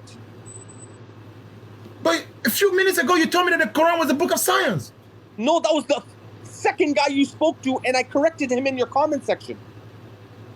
Oh, okay, if you say so, I'm not gonna hold it against you. If you didn't say you didn't say it, I want to accuse you. It's not a book of science. Well, but it can't possibly be perfect because it doesn't know everything. The Quran's not an encyclopedia. It's a book of guidance. It guides you to what? How to live the most perfect life you can live. Who wrote it? Was it perfect people that wrote it? The one who wrote it was perfect, so therefore his book is perfect. Is it written in a perfect language? It is as perfect as it possibly be. Allah has He used the language, and the language. Is it the only perfect? Is it the only perfect book on earth? Currently, yes. Have you ever read the Mahabharata? I believe it's the Hindu scriptures or something. No, I've not. Okay, how do you know that the Quran is more perfect than the Hindu scripture? That's a good question. Other than the fact that I've not read it, because I explained to it Hindus. We sat down, we understood each other, but it didn't make any sense. Because you haven't read the book. But could I ask you a question? What is your standard of a perfect book? Because a yellow book could be a. Thank you. A perfect book is a book that contains information that is so perfect it cannot be misused in an imperfect way. It cannot be misunderstood. Do you know what a yellow book perfect? It's perfect in every sense of the word. Perfection. Okay. If not, it's imperfect. And it has to be written in a perfect language by perfect people on perfect paper, and it doesn't need translator. It doesn't need explaining. It's evident. It speaks for itself. Breathe a little. Do you know what a yellow book is? No. It's where it says it used to give the person before phone books, and you could Google what somebody's number. It used to give you the name of the person with their phone number. Right? Do you know that? Oh, yeah. Back in the day? You mean like back in the day? Yes. Oh, yeah. I remember that. So what I mean by perfect book, I mean perfect book of guidance. Not necessarily just a perfect book. Because a perfect book could be a yellow book with everybody's correct phone number. That could have been a perfect book.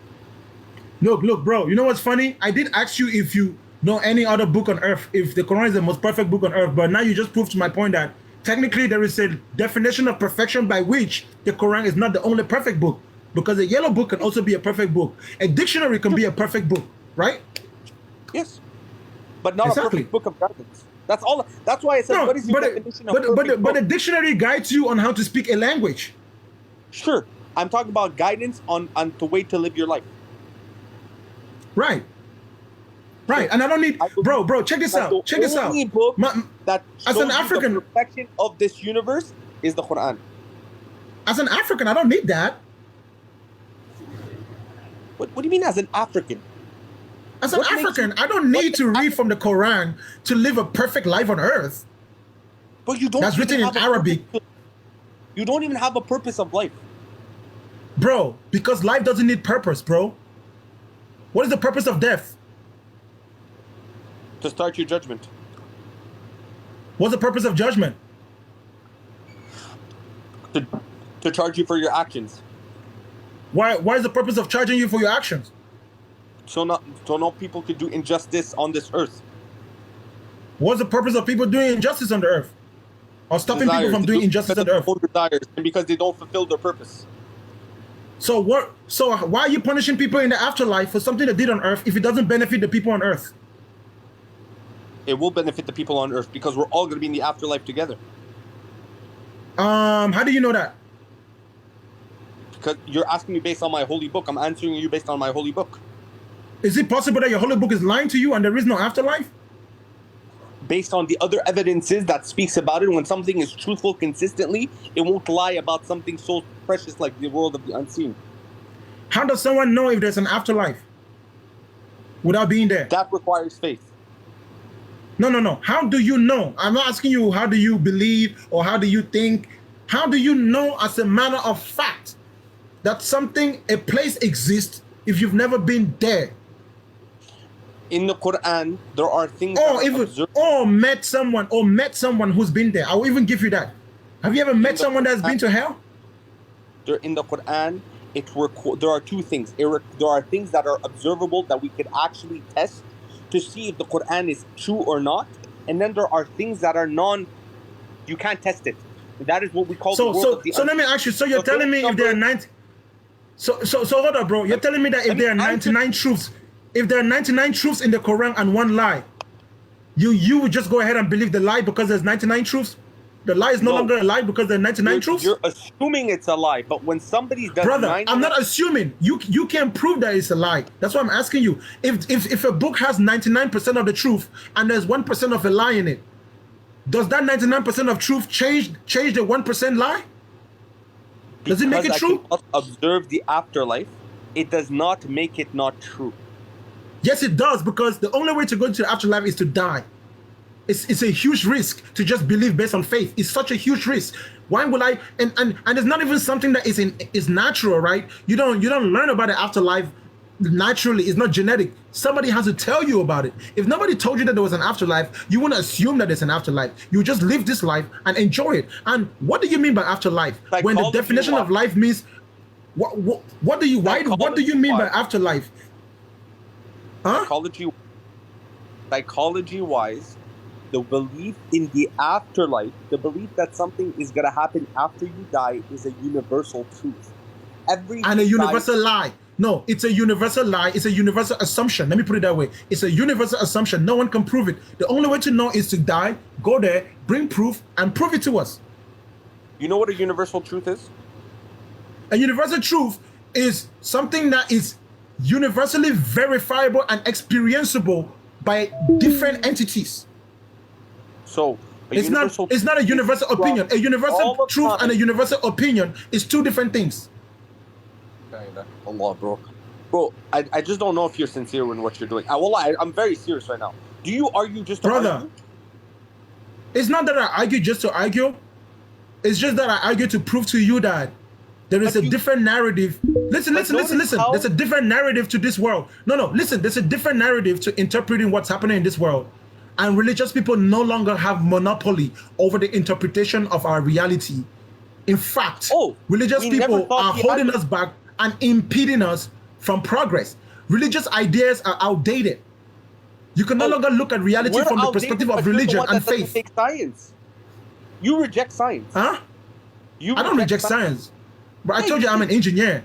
You said right now that the majority of cosmologists are wrong. Cosmologists are not scientists, bro. What are they? They are theoretical scientists. They sit down and they imagine what stuff will be. They're not real scientists. That's not science. That's pseudo. You don't figure something out. How many times have cosmologists gone to space to study the cosmos? They sit down here and they observe and they tell you what they think.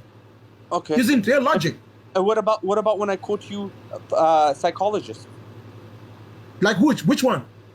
Like Justin Barrett. Okay, who's Justin Barrett? An expert in psychology. He did a clinical research on children that found that it is an innate feature in children to believe in a higher power. What was the sample? What was the sample of his study? It's 4,500, I believe. I could double check. How many children are there in the world? I don't know. A lot more. At least more than 1 billion, right? Sure. You expect me, as a grown-up with my grown-up brain, to take a sample of 4,000 people out of 1 billion and think that is any type of truthful information? Okay, then What? you need to provide to me contrary evidence. Just go anywhere in the world where you see a baby and ask the baby, who do you believe in? That is one baby. He does 4,000, you're not happy with it. Bro, That's one baby. I want you to set out right now out of your house and go from country to country looking for baby to baby, asking all of them, which God do you believe in? And all you're going to hear is, meh, cuckoo gaga. That's all they're going to tell you. They won't tell you they don't believe in any God. All right. That was a very intellectual response. Great. Intellectual, but true nonetheless. Okay. Though full of humor, but true nonetheless. Another one that I gave you was the fact that Keith Moore proved that the way that the Quran spoke about embryology was accurate. You rejected that too because you think you know more. I don't know what you mean by proof, because we know for a fact that Muhammad did not meet any angel called Gabriel. That's a matter of faith. So if the Quran knew about embryology, either the Arabs they used labs and they did experiments to figure out what's happening with the embryo, or they borrowed that information from somewhere else as it was common in the ancient world. I beg to tell you that they borrowed that information from the Africans, because Africans had advanced embryology for generations. Africans accomplished the most advanced scientific feats with the least technological help, using nothing but nature. Okay, nothing but nature. Where'd you get that from? Go to any African country and see how they live their lives.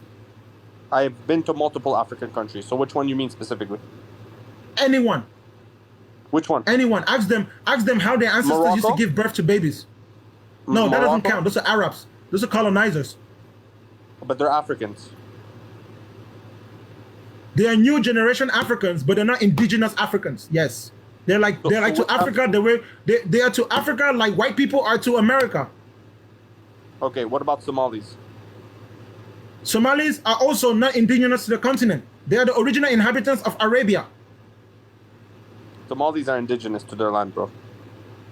Somalis are the original Arabs. Bro, the whole of North Africa today, it used to be inhabited by all the...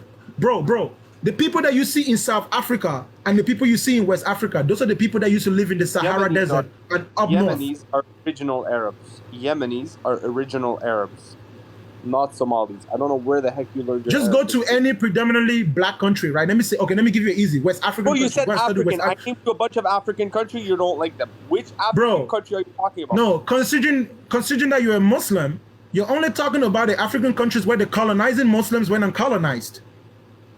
They weren't colonized. Yes, they were colonizers, bro. They still use our people for slaves till today. They still use, bro. Try to tell me that they're not enslaving black people in Libya right now as we speak. It's very possible. It's not very possible. It's true. Okay. So my question is, how did Somalia get conquered? Somalia, they got driven out of Arabia when Muhammad first became a Muslim. They were the original Arabs. Before? Bro, they were the original Arabs that the Muslims used to call pagans. And because of war, they fled. Arabs. Yes, they were. According to who? According to what? To them. According to them. Ask them. According to Somalis? Yes. Which Somali? All of them. Go and ask them. Find one and ask. Anyone that knows their history, they'll tell you. You went up to Abdi and you're like, Abdi, are you Arab? And he said yes. I've spoken to multiple Somalis. You look for one and ask them. Okay. The Somalis that I spoke to do not believe that they are Arabs, nor do they believe that they were colonized. Well, they were colonized. The Arab invasion of Africa, Islam did not originate from the continent of Africa, and it didn't get there peacefully. It came through trade. It came through. It didn't trade. come through trade. It didn't come through trade, bro. It came through slave trade. Yes, you're correct. You're correct. It came through slave trade, slave trading. And okay, if you were a black African and you did not want to be sold as a slave, you had to convert to Islam. And when the slave traders caught you, all you had to tell them was that I'm a Muslim, and then they wouldn't trade you. Okay. That's how Islam spread. A lot of people became Muslim out of fear. Same thing with Christianity. Okay. Let's do this together. Since you have a hard time, Google, how did Islam come to Africa? Do it. Bro, I can Google it, or I could just tell you my experience based on what our people say, not what Google says. The BBC says, according to the Arab tradition, Islam first came to Africa with Muslim... Hold on. According to the what tradition? Arab oral tradition. So how about according to the African tradition? Where is it? What are you reading? Bro, to me no, hold up. So you're gonna tell me the opinion of the colonizer of how he colonized my people, and you think he's gonna tell you the truth? Somalia was never colonized. This man say according to Arab tradition, bro. Who colonized Somalia? The Arabs. Prove it. The Somalis that are there today are the original Arabs. That used to be Bantu land. What is original Arabs? That land, bro. That land that you see right there, that was part of the Egyptian Empire, and the Egyptian Empire was made of Bantu people, Africans that have a skeletal structure like me. Go and look at all the statues. Go and look at all the sculptures. They're not built like Somalis. Okay, again, this is a very irrelevant for me. I need to ask you. Like bro, said, people that like to say, listen, African. bro, people like you that like to claim that some things are irrelevant. I'm always perplexed by what type of understanding makes you draw such conclusion that something that somebody else said is irrelevant because you said so. It's amazing to me. Topic. I ponder upon it. It's irrelevant. All I'm asking you is, you said go ask an African. I said Moroccan. You said no. I said no. Somalian. You these said are colonizers. So wait, yes, African, I need to correct myself. Go and ask anyone that is from an original descendant of the people of Al-Qabulan. And let me tell you why Al-Qabulan. Al-Qabulan was the Arab name that they gave for the original black Africans. Al-Qabulan is actually an Arab, was given by the Arabs. Okay, that's how they called our original people. So Bantu people, anyone that has Bantu roots. Which country? Now we're in a nation state. Help me out. Go to Nigeria. Go to Nigeria. Go to southern Nigeria. Oh. Go to the Igbo. Go to the Igbo. What about people from Kenya? What about Tanzania? Yeah, go to Kenya too. You can go to Kenya. Yeah, well, Ethiopians are sort of like. I was in a partly Arabs. Go to Senegal. I was there. Go to Senegal. Go to Cote d'Ivoire. I was in Kenya. I was in Garissa. Is Garissa good enough? I spoke to the people there. Okay. They're all Muslim. All the people in Kenya are Muslims? In Garissa. Okay. What's your point? What's your point? All the people in Mombasa, Muslims. Okay. So what's your point? We are talking about how Islam originally came. It came through conquest and slave trading. And then after multiple generations of new children being born into Islamic ideologies, that's how Islam now multiplied a little bit more. But it originally came through slavery. I didn't say all of Kenya, by the way. We were talking about how it originally came. It came through slavery. Okay. Habibi. Anyways, man. Hey, Adele. This is Africa like it's one country. Is Africa one country? Well, bro. When we speak of Africa, there's a context in which I include the North Africans, and there's a context in which I don't include the North African. When we're talking about our historical history as black people, the North Africans are strangers in our land. They're colonizers. We haven't forgotten that. We forgive, but we don't forget. We don't forget how they betrayed us on multiple occasions. Multiple occasions. Okay. In the name of Islam.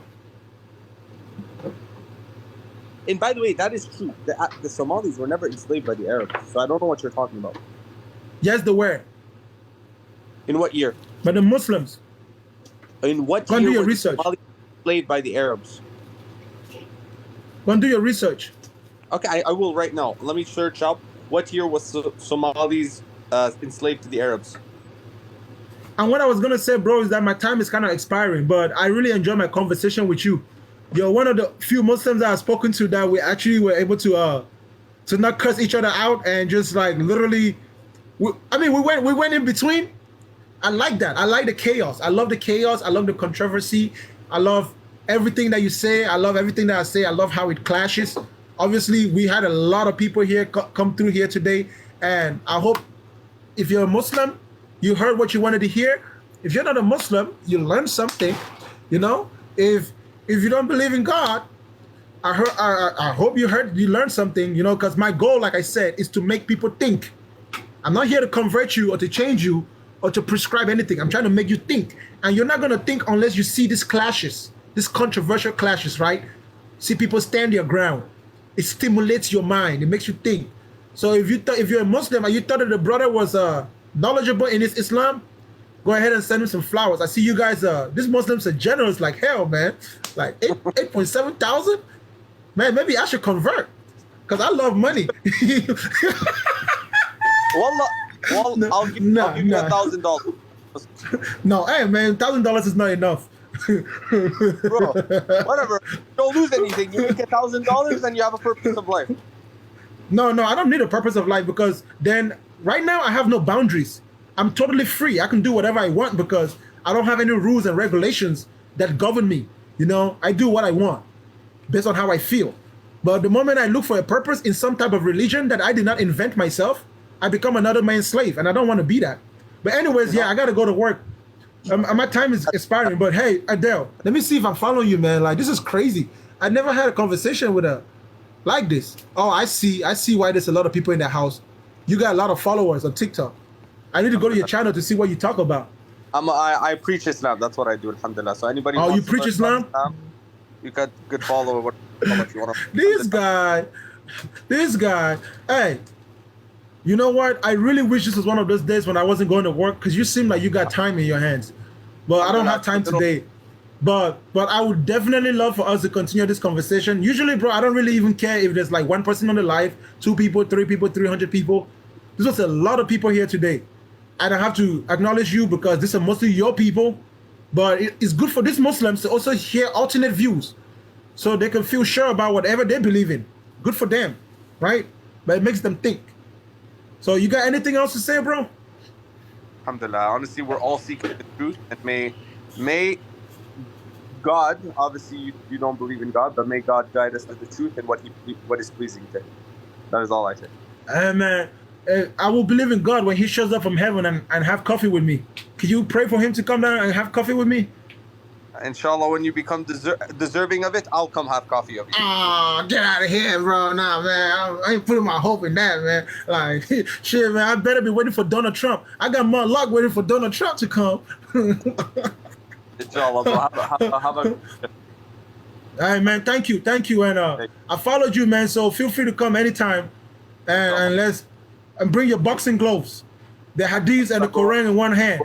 We're always ready, alhamdulillah, alhamdulillah. Yeah, I'm ready too, man. I'm a different breed of African. And we have hostility. We do have hostility. It's all love to our African, but that's why I didn't like that you brought up the African, because it seems like there's animosity. There's absolutely no animosity. There is animosity that we need to make peace by acknowledging the truth of what happened so that Africa can triumph. Bro, I was a pro-Gaddafi person. Like, I really love Gaddafi. I love his ideology, though he was really Muslim and he believed in the whole caliphate thing. But what Gaddafi was going to do in Africa was going to benefit all Africans. It was going to help free Africans. And I think that that's what Muslims need to do, because our relationship with the Arabs has been bad. And if the Arabs can help us become better without making us have to convert to Islam, then we can respect them more. Arabs are not Muslims. Muslims are Arabs sometimes, But most African, look, Somalia is the land of those. There's almost 1 million person who memorize Quran in Somalia. In Kenya, there are so many pious Muslims. Don't think of Islam as the Arab. We are not the Arab. But they are converts. I'm not denying that they're converts. They are converts, bro. There's a lot of Muslims in Africa. But Arabs are converts too. Everybody converted to Islam eventually. No, bro, the Arabs wrote the Quran though. You could say the Quran's in Arabic, but we are the minority in the religion. There are more Muslims that are not. Hey, you guys are some really skillful colonizers, man. I'll give you credit for that. It takes a lot of skill to colonize that many people. Brain. You know what it is? We colonize the brain, and alhamdulillah, that's why people accepted Islam. He said colonize the brain. Look, at least you acknowledge that. Well, yeah, obviously we think it's the truth. When we talk to somebody, he accepts it, and that's it. Oh no! Oh, you threaten them to take them as a slave unless they convert. At the end of the day, bro, whether we like it or not, there are major Christian African countries that accepted Islam with no war, only by trade and in modern times. In modern times, yes. In modern times, a lot of most Africans today were born into a culture where it already existed. When I say colonizing, I'm talking about when it originally came. And when Egypt was taken over by the Muslims, we did not force its inhabitants to become Muslim. That's why you find such a high percentage of Christian in Egypt. There's 10% Christian Coptics, because we did not force people to become Muslims. You have to realize that you're not gonna convince this new generation of Africans, bro. Go to Nigeria and see how they're fighting each other. Yeah, Islam in Nigeria and Christianity is nothing but violence. The religion has become toxic to our people. It's become toxic to our people, man. You know, that's why I always tell Muslims, why is it that the good Muslims don't get rid of the bad Muslims? They destroy the reputation of your religion. That's why we have a problem with it. Because everybody says they're the good Muslims. Yeah, you see? So we don't want Islam then. We want to get rid of it so we can build ourselves as black people. We want to build ourselves with tradition, with a God that is in our image. We don't want a God that came to us in Arabic. No, we want a God that comes to us in our language originally. We don't want a middleman between us and God. We don't want Muhammad. You know, God should send us our own prophet. Bro, I told you Muslims already. I am volunteering my services to Allah to be the black Muhammad. Bakanga. Let Allah come and give me the message. Bakanga. I will become the prophet of my people. But we don't want to trust any prophet that comes to us who is not in the image of our people. So if Allah can send a prophet to the Africans who is an African, then we can start from there. Because it's really dangerous, I think, to worship a God who is not in your image. Can I ask you a question? If Muhammad was actually the prophet of God, let's say you assumed he was, would you reject him just because he was Arab? If Muhammad was actually the prophet of God, I wouldn't reject Muhammad, but I'll reject Islam. If Islam was actually the religion of God, you would reject it because it was in language. If Islam was actually the religion of God and I thought that means that I would have been convinced, and obviously I wouldn't reject it. The only reason why I'm not convinced is because God doesn't give me that information. So God will have to give me that information himself in a credible way. I don't think the Quran is credible. I don't think. But that's the thing, is we're on the same page. Like, you don't think Islam is not the truth because it's in Arabic. You just don't think it's the truth. No, it's not. It couldn't. Bro, listen. Check this out. So it's relevant of the language. If Arabs would have said that Islam is a good religion because the Arabs sat down, they really wrote it down, and it's a human religion, but it's good, I will be more Muslim than I will be Christian. But that's But the fact that you claim hold up. The fact that you claim that it's from God, that's the toxicity, because something is not right. If it was just a book that was written by men and you can acknowledge that, that shows me that you're not trying to deceive me. Understand that it's written by men and we can improve on it. We can edit it. We can make it to fit the generation. It can change. We can amend it. But you're claiming that it came from God, that it's fixed in stone. Bro, times change, man. Times change. Bakanga, I don't know if that's your name, but could I ask you something? Sincerely, have you actually taken the time? Because, you know, I asked you a couple of questions about the Quran today, and I didn't feel like... No, I haven't read the Quran like that. I've listened to it. I've listened to it in audio, but I haven't read it because it... No, like At like some point, no, listen. At some point, I will read it. But I invested a lot of time in my life reading the Bible, and I Yeah. kind of understand the psychology of reading these religious books. And honestly, it's all about your perception, right? If you read the Quran, Yeah. believing that is the word of Allah, you're gonna think that. If I read the Quran believing that it's not the word of Allah, there's nothing in the Quran that will convince me that it is the word of Allah. I would All not be impressed by what I've read in the Quran. I'm asking you to neither think it's not nor it is. To just read it and see what is the hype behind it. No, no, What? I have listened to it on audio. I have listened to it on audio. All of it? Like when I'm at work, yes, from beginning to the end. And it sounds a lot like the Old Testament. There's many rules and regulations of what you should do or what you shouldn't do. It's like a code of conduct. It's like a law. So It's like someone gave a law. Quran is And separated. I do give. Well, the Quran is separated. I, One third that is law, one third that is stories, and one third that is spirituality and unseen. So yes, there are a lot of laws, but there's also a lot of unseen and morality, hellfire, paradise, and there's a lot of one third of it is stories, prophets. bro, that's what I'm telling you. It's not different than the Torah. It's not different than the Torah. Yes, because initially the Torah was the word of God, and we believe that.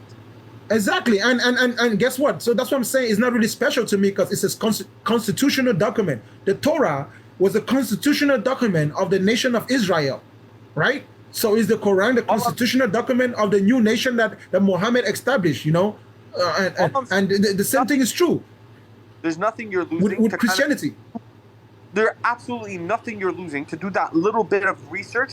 To maybe you'll be able to argue better next time, or maybe you No, find brother, that I don't argue with Islam on the doctrinal level. Yeah. I argue with not on the doctrinal level, right? It's gonna say what it says in it.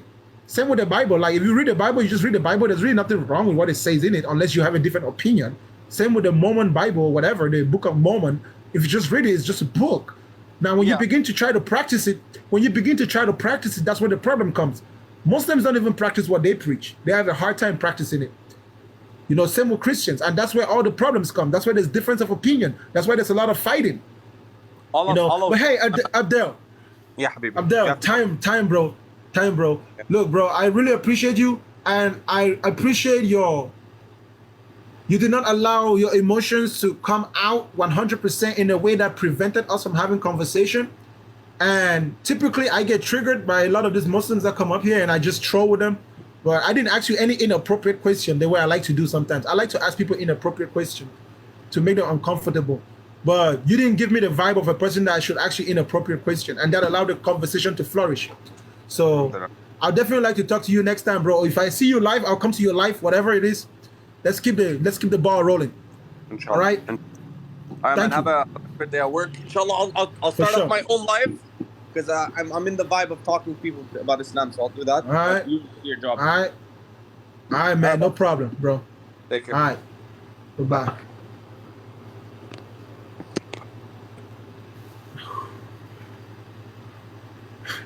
Let me sit down and watch all these 2,300 people leave this room. At some point, we had 4,000 people. That's amazing. All those Muslims. The comment section was like exploding with bombs. It's coming my way. Look, guys, if you're in line, you're waiting to talk to me, I apologize that I wasn't able to get to you today. Send me a follow. When I come live next time, come first and let's speak. Okay? Yeah, I do have work. I do have work. It's not a matter of Islamophobic. No, it's a matter of difference of opinion, y'all. It's simple as that. There is no God, and it doesn't change my opinion. The God of Christianity and Islam is the devil. You know, me and Abdel, we kind of went deep and we went off topic, which is fine because I don't mind sometimes, but it doesn't change the claim that I made up here. The claim I made up here is still sure. And I'm still waiting for the Muslim that will come and convince me that it's not. You know? And I would talk to you. I'm not going to drive you off. I'll talk to anyone. If you disagree, there's nothing wrong with us disagreeing. We don't have to get along all the time, y'all. Simple as that. But until next time, y'all. Until next time. Thank you for everyone that came up here. If this is your first time on the Tezok Show, go and follow my backup channel, Bakanga at Tezok. Follow this channel. Go and follow this one. And I will see you guys next time, y'all. I appreciate everyone that came in. I'm just over here looking at all these numbers of people in here. I've had a lot of people in my life, but this is the most I've ever had on my life. If Abdel won, good for him. These people think I'm trying to win an argument. I'm not trying to win an argument. Listen, the moment you click watch on my live, I already won. The moment you stop and listen to me for 2 seconds, I won. That's how I win. I win by getting your attention. I don't win by proving you wrong or proving you right. That's not how I win. You understand? I win by getting your attention. I'm not trying to change your mind. I'm trying to make you think.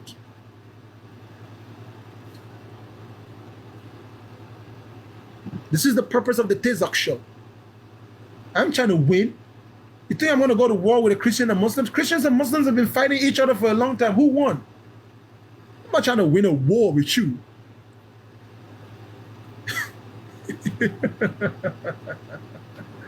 Look, Adele does have more followers than me. That's fine. But I don't really care for the numbers. I don't care for the numbers. The voice, my voice is echoing. My voice is echoing. You religious people, you're not ready for the Bakanga. My thunder has just begun to strike. If you heard the thunder, you didn't see the lightning. Bakanga is coming. I'm waging war against all gods. All gods. We will dethrone every god, every false god. The only God that will remain is the one that can prove himself. So you should spend time telling your God to prove himself. And if you're Muslim, you should believe Abdel, or you should read your Quran. You should practice what you preach. That's all I'm asking you religious people. Practice what you preach. Most of you religious people don't practice what you preach. You just want to tell everybody about how great your religion is, but you don't even do what you preach. I wish I could take a new guest, but I don't have time to go in depth. If I had time, I would have entertained y'all, you know, but gotta go chase money. But you know, if there's any volunteers in here that want to give me $1 million, then I'll just stay on life. But until then, y'all, Tezak show is getting ready to get out of the house, y'all.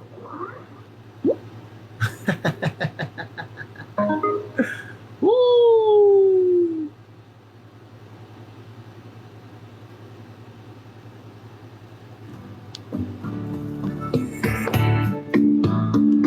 I always win. Guys, I always win because my goal is not to win as far as, oh, my argument is better than yours. Nah. My goal is to trigger you, to shake you off your horse, right? Like shake you off, to make you understand that your God is not real. God is not real, okay? God didn't create the world, and there is no afterlife.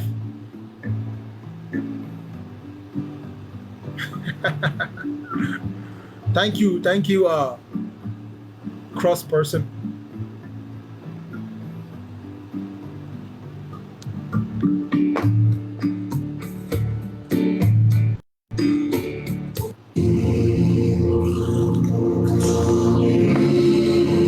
The show is over, y'all. The show is over. I'm not debating. I don't debate. I argue. There's no rules when I'm debating. When I'm talking to someone, nobody makes the rules but me. Unless I come to your live show. If I come to your live show, then you make the rules. You understand? This is not a debate. It's an argument. Anything goes. I will ask you any question that comes to my mind. I will ask you, when was the last time you masturbated? Those of you religious, righteous people, make sure the next time you're masturbating, know that Allah is watching you. Allah does not like sinners. Huh? Yes. Forget the whole debating thing. When two people are talking, you just talk. You just talk. You just talk. Forget the whole debating skill. There's no debating skills. If I'm arguing with someone, you think I'm debating with them? No, I'm arguing. I'm arguing. And then those of you who are watching, listen to the argument. Try to make sense. I'm not born no sinner. And I'm yelling too. Yes, I love to yell. I raise my voice. I love raising my voice. And you're not going to change that. If you don't like it, I'm sorry. I'm sorry to disappoint. Adele wrecked me until I made him acknowledge that God doesn't exist.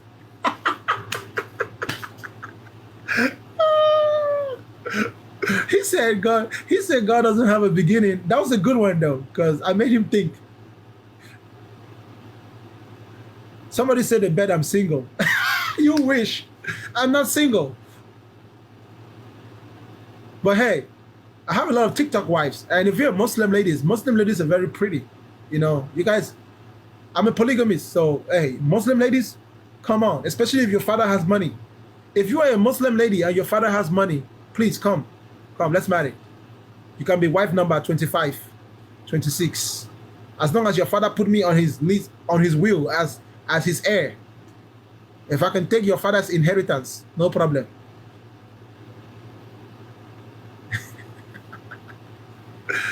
I gotta let the house empty. I don't know why people are still staying, guys. I was hoping for people to leave, but people are just staying. I'm trying to end the show on that note. I guess all the people in the comment section hating, you guys still love to just sit here and talk, huh? You know what? I'll see you guys tomorrow. I gotta go. Okay? Thank you so much for your time. Shout out to all of you Bakangas out there. Stay free. This fight, you know, when religious people, when they come like a beehive. They come with their stingers stretched out. They're ready to sting.